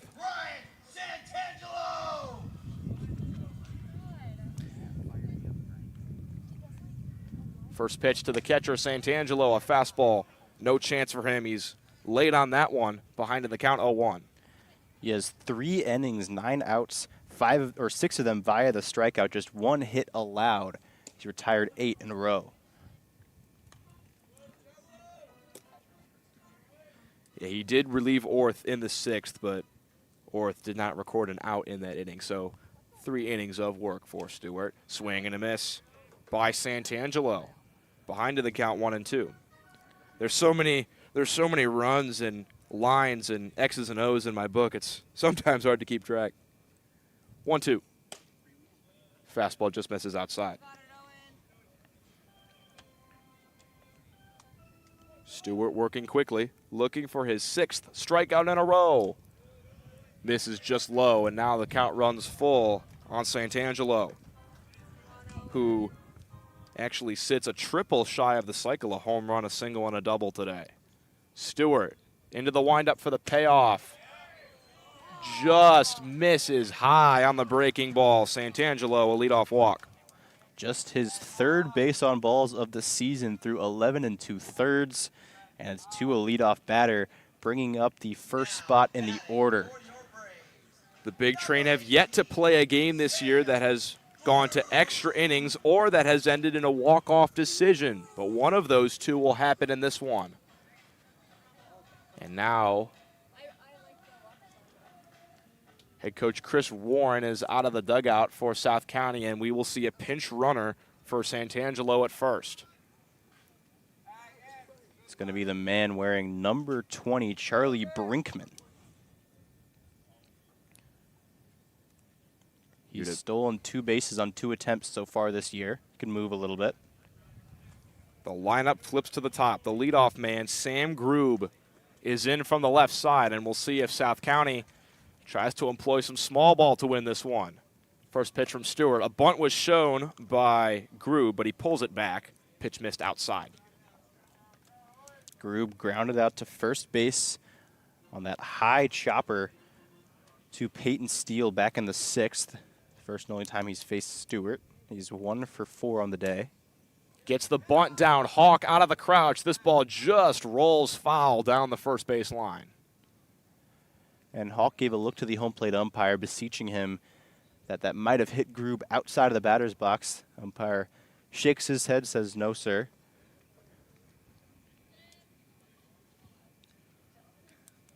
1-1 count on Sam Grube, who has a double and a walk in 5 plate appearances today. Hasn't made an at-bat since the 6th. Stewart kicks and fires. He lays down the bunt. It's popped up. Hawk turns around behind. He makes the catch. Charging in from third was Wesley. Hawk had to avoid him while making the catch. But a very crucial first out of the ninth for the Big Train. And you can't ask for a better break. Leadoff hitter getting ready to square around to bunt, and he just misses it. Pops it up in the air, and Hawk hopped out in front of the plate initially, able to turn around, get back to the ball, and make the snag against the on-rushing Wesley. Looks like we're going to see a pinch hitter for South County. It's number 22, Connor Doherty. And now, batting for your Braves, number 22, Connor Doherty. J.W. Kohlmeyer did not record a hit in this one, although he did have 2 walks. Doherty, a freshman out of the University of Delaware. In fact, he's a 2025 commit. Has struggled so far on the year, only hitting 194. He takes a fastball outside from Stewart. He does have 2 home runs on the season, tied for second most in the league. He does have some pop to potentially score the runner from first. Taken away for ball 2. But in 14 games, he has 12 strikeouts, prone to the very thing that Stewart has excelled at tonight. 13-13. Runner on first, 1 out. 2-0 count on Connor Doherty. Stewart kicks and fires. Front hit breaking ball. Catches the inner half of the zone for strike 1. Stewart moving his pitches around in and out, keeping hitters off balance has been so key to his success tonight. He's pounding outside, yes, but he has also been able to locate on the inner half. 2-1. Fastball at the knees. Strike 2 to Doherty. And then plays off that pitch in the inner half, goes back to the outer part of the plate, and Doherty's knees just kind of buckled at that. 2 very good pitches set him up well, coming back from 2-0 nonetheless. Stewart 1 strike away from strikeout number 6 of his outing. He nods, taps the foot once, kicks and delivers. Breaking ball just misses low to Doherty. Count is full, and we'll see if the pinch runner, Charlie Brinkman, is moving off of first on this pitch. With 1 out, a hit and run could be employed here. He's been itching, twitching over at first base ever since he took to the bag. He's leaning now. 3-2, there goes the runner, popped up high in the air, down the line and right. This ball will slice out of play just beyond the Big Train bullpen, down the line and right. And Brinkman, for a catcher, has pretty good speed. He had a good jump there, probably had the base taken, but the ball fouled off, so we'll do it all over again. 13-13, runner on first, full count, 1 out. Stewart, pick off at first. That's the first time he's thrown to a base this game. Brinkman dives home safely. Stewart, I'd imagine he's going back to the plate here. Set at the belt, fires, Brinkman not going. Called strike 3, a front hit breaking ball, a beauty to Connor Doherty. 6 strikeouts in the outing for Stewart, and he's 1 out away from pushing this game to extras. Yeah, brilliant work from Stewart in that at-bat. Goes down 2-0 against a pinch hitter who has plenty of pop and then gives him nothing good. Despite being behind in the count, he cut off the corner with every pitch he made all the way back to a looking K. With 26 runs in this game, that is a pitcher's pitch. First pitch to Franklin Gomez. He waves at a fastball beneath the zone for strike 1. Franklin Gomez, the toughest customer in this South County lineup, a .345 hitter on the year, 12 RBIs and a .933 OPS. Off for second is Brinkman. Hawk out of the crouch, throw down! In time! Brinkman is gunned down, and we head to the 10th, all tied at 13 apiece.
Alongside Jackson Corcoran, my name is Quincy Bell. Gibson Hurt on production. Jackson, for the first time in this 2025 season, the Big Train will play extra innings. Indeed, there have only been 3 extra inning games in the Cal Ripken League this year. Big Train getting one that's been one of the most exciting of the bunch. 26 runs scored through the first 18 half innings, and we'll get free baseball here on this sultry summer night. It's Murphy, Skoronsky, and Ott due up to lead off the 10th for the Big Train. Still on the mound is Tyler Kelly. Has given up 1 run in 2 innings of work. An RBI double to Panett in the 8th, but worked a 1-2-3 ninth. First pitch to the FAU catcher Dylan Murphy is a fastball taken outside for ball 1. And this stretch of the order has scored 7 runs today, 4 by Ott, 2 by Skoronsky, and 1 by the man at the plate right now, Murphy.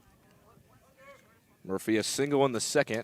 Swing and a miss at a curveball in the dirt for strike 1.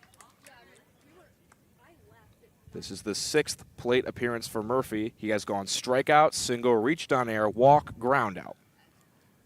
1-1, Kelly set at the belt. Out of the stretch for the 1-1. Fastball shifted down the line and foul out of play along the right side. In the last week of games, the Big Train are 5-1. That's dating back to since a loss to the Southern Maryland Senators on June the 23rd, trying to keep that run going with a hard-fought win. 1-2 from Kelly. Curveball misses down and away, and it skips away from Brinkman, who pinch ran for Ryan Santangelo in the 9th inning, and he was thrown out by his fellow catcher, Jacob Hawk. So for the first time in this game, Brinkman puts on the gear for extra innings. 2-2, Kelly taps the foot twice, now deals. Fastball misses way high above the head of Dylan Murphy. He had to duck out of the way of that one. The Big Train dugout is on their toes right now, whistling, cheering, and fully engaged in the game with the most intrigue of any through the first 20. Full count, Murphy trying to work a leadoff runner. Line drive into right field. It's down for a base hit. Dropping just in front of Edelman. Murphy strolls into first with his 2nd single of the game. Dylan Murphy has 2 hits in the day, acting as a designated hitter when you're so used to playing in the field, especially catching. Catching, you're engaged in the game every single pitch. And then having to DH, it can be tough. But still coming up with a multi-hit day, walking as well, putting in a shift at the dish, showing good adaptability. This is the first game Murphy has played as a designated hitter today. He was starting every other game with Jacob Hawk, splitting the catching duties. First pitch to Josh Skoronsky, a fastball misses high. 2 defensive replacements to tell you about for the Braves. Brinkman, as stated earlier, takes over the catching duties for Santangelo, and Doherty moves out to second base, replacing J.W. Kohlmeyer, who he pinch hit for in the 9th. 1-0 to Skoronsky. Misses high again. But getting back to Murphy, he's a guy who has the highest OPS among qualified hitters at 1.081 for the Big Train in his limited playing time. Head coach Sal Colangelo, no choice but to give him some more playing time. Oh, absolutely. He's a guy you need in the lineup right now. 2-0, pickoff to first. Murphy back, stumbling into the base, but he's in there safely. Skoronsky has some of the biggest pop out of any Big Train bat. Already a home run way back in the 2nd inning. Kelly comes to the plate. Fastball driven high in the air. Deep out towards center field. You can kiss this one goodbye! Josh Skoronsky, a 2-run go-ahead shot in the top of the 10th. The Big Train lead it 15-13.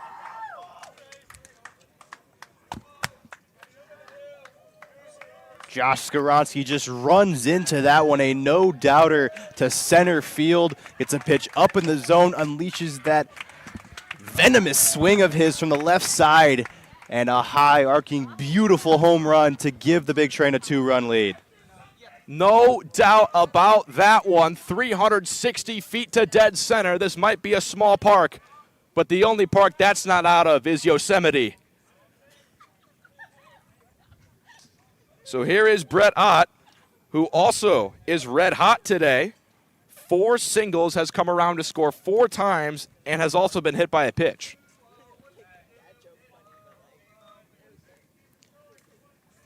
The Big Train dugout on their feet. No one is sitting.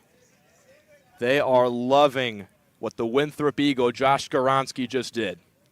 And now Kelly has to settle down and not make sure any more runs cross. Fastball to Ott, misses inside. It's the first and only game in the Calgary League for any player with multiple home runs. First multi-home run game.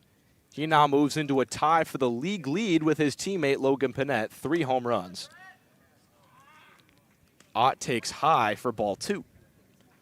And this is a guy that we were waiting to break out. He had 13 home runs this past season for Winthrop. Off to a bit of a slow start this year, but as of late, Josh Garansky has been absolutely crushing the ball. 3 home runs in 3 games. What more can you ask for? 2-0 off the handle for Ott, popped up over to third. Goldhill makes the catch for the first out, and the first time Ott has been retired today. Yeah, that's one you'll excuse from Brett Ott. A tough act to follow, and it's a 4-for-4 day for him coming into that plate appearance.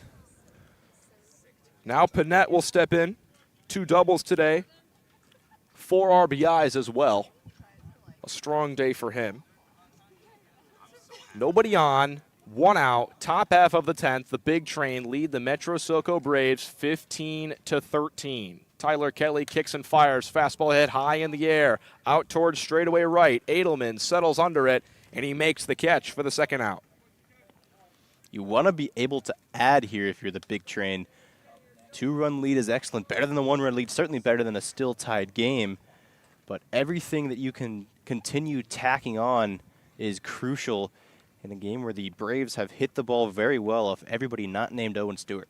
Owen Stewart, 4 clean innings out of the bullpen.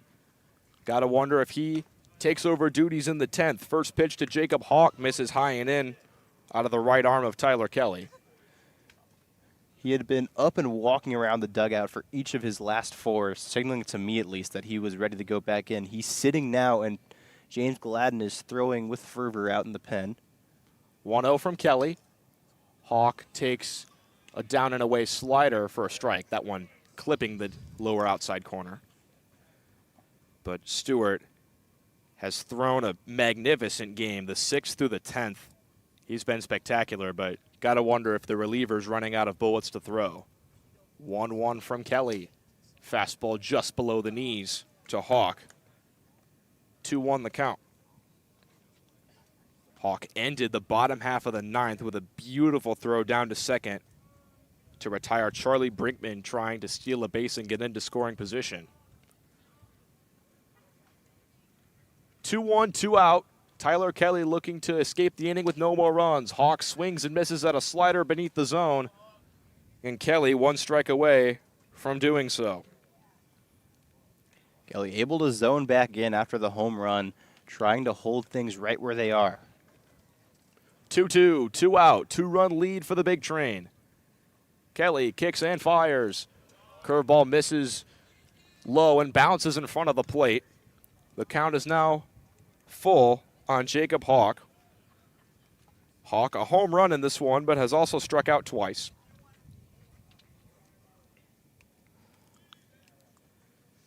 Kelly taps the foot twice.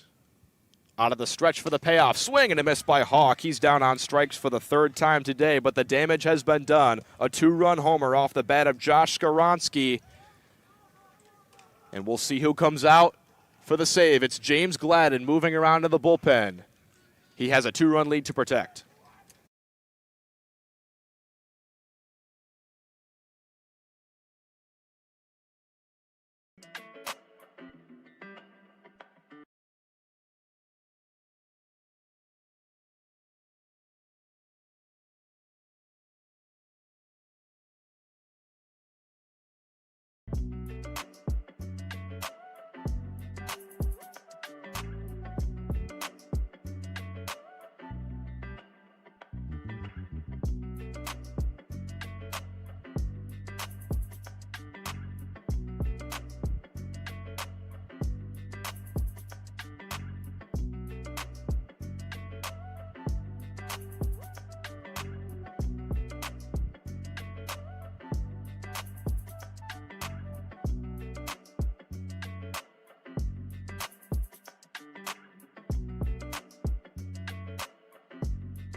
James Gladden making his trot out of the bullpen. He is tasked with the save here in the 10th inning. The Big Train lead the Metro South County Braves 15-13 thanks to a 2-run home run from Josh Skoronsky in the top half of the 10th. James Gladden, the redshirt junior out of Baltimore, Maryland, attends the University of Maryland, has 3 outs to get the Big Train their 14th win on the year. First pitch, a slider, misses in the dirt to Franklin Gomez Jr. Gladden has a plus slider and a fastball with plenty of bite to it at 91 or 92. 1-0. Fastball misses just beneath the zone. Gladden has appeared in 4 games this year, has thrown 7 innings, a 1-0 record, and a 1.29 ERA. He has been magnificent to start 2025 for the Big Train. 2-0 from Gladden. Breaking ball, front hip on Franklin Gomez Jr. He turned away. He thought that was going to hit him, but it clips the zone for strike 1. Gladden's breaking ball just so sharp, just runs away towards the glove side. 2-1. Another breaking ball. This one misses just high. Gladden has not allowed a hit this season. When he's run into any trouble, it's been via the walk. 9 walks to 7 strikeouts for Gladden. 3-1. Front hit breaking ball again, called a strike again. The count has filled up on Franklin Gomez Jr. Lightning striking again beyond the left center wall, but it won't stop us from finishing this game. 3-2 from Gladden to Gomez. Swing and a miss, strike 3. Gomez chases a slider in the dirt. And Gladden digs himself a bit of a hole and then pries himself out with 3 gorgeous breaking balls, fooling Gomez a trio of times. He had no chance.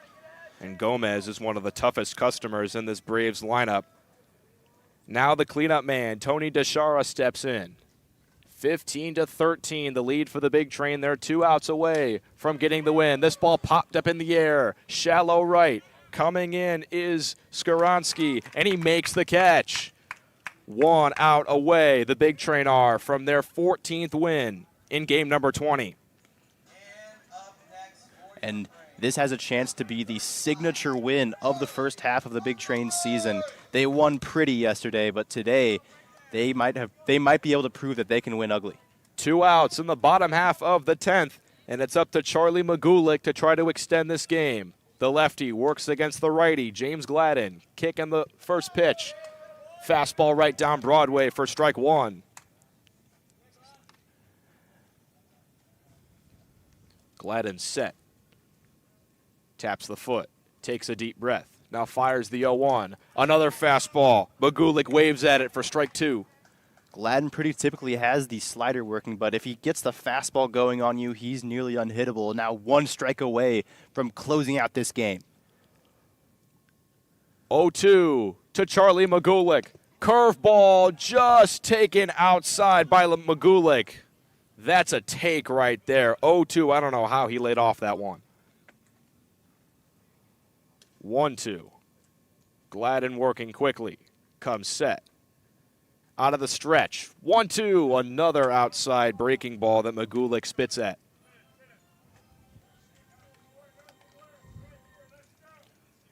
Two-two, 2 out. Bottom half of the 10th. Big Train lead by 2.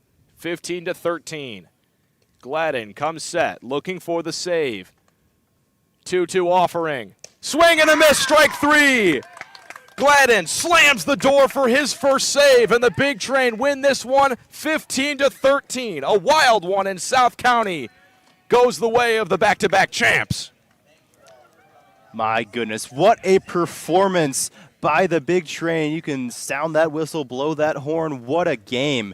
I mean, a thriller to watch. And Owen Stewart, James Gladden, 5 innings combined, 9 strikeouts between them. And Josh Skoronsky, 2 home runs.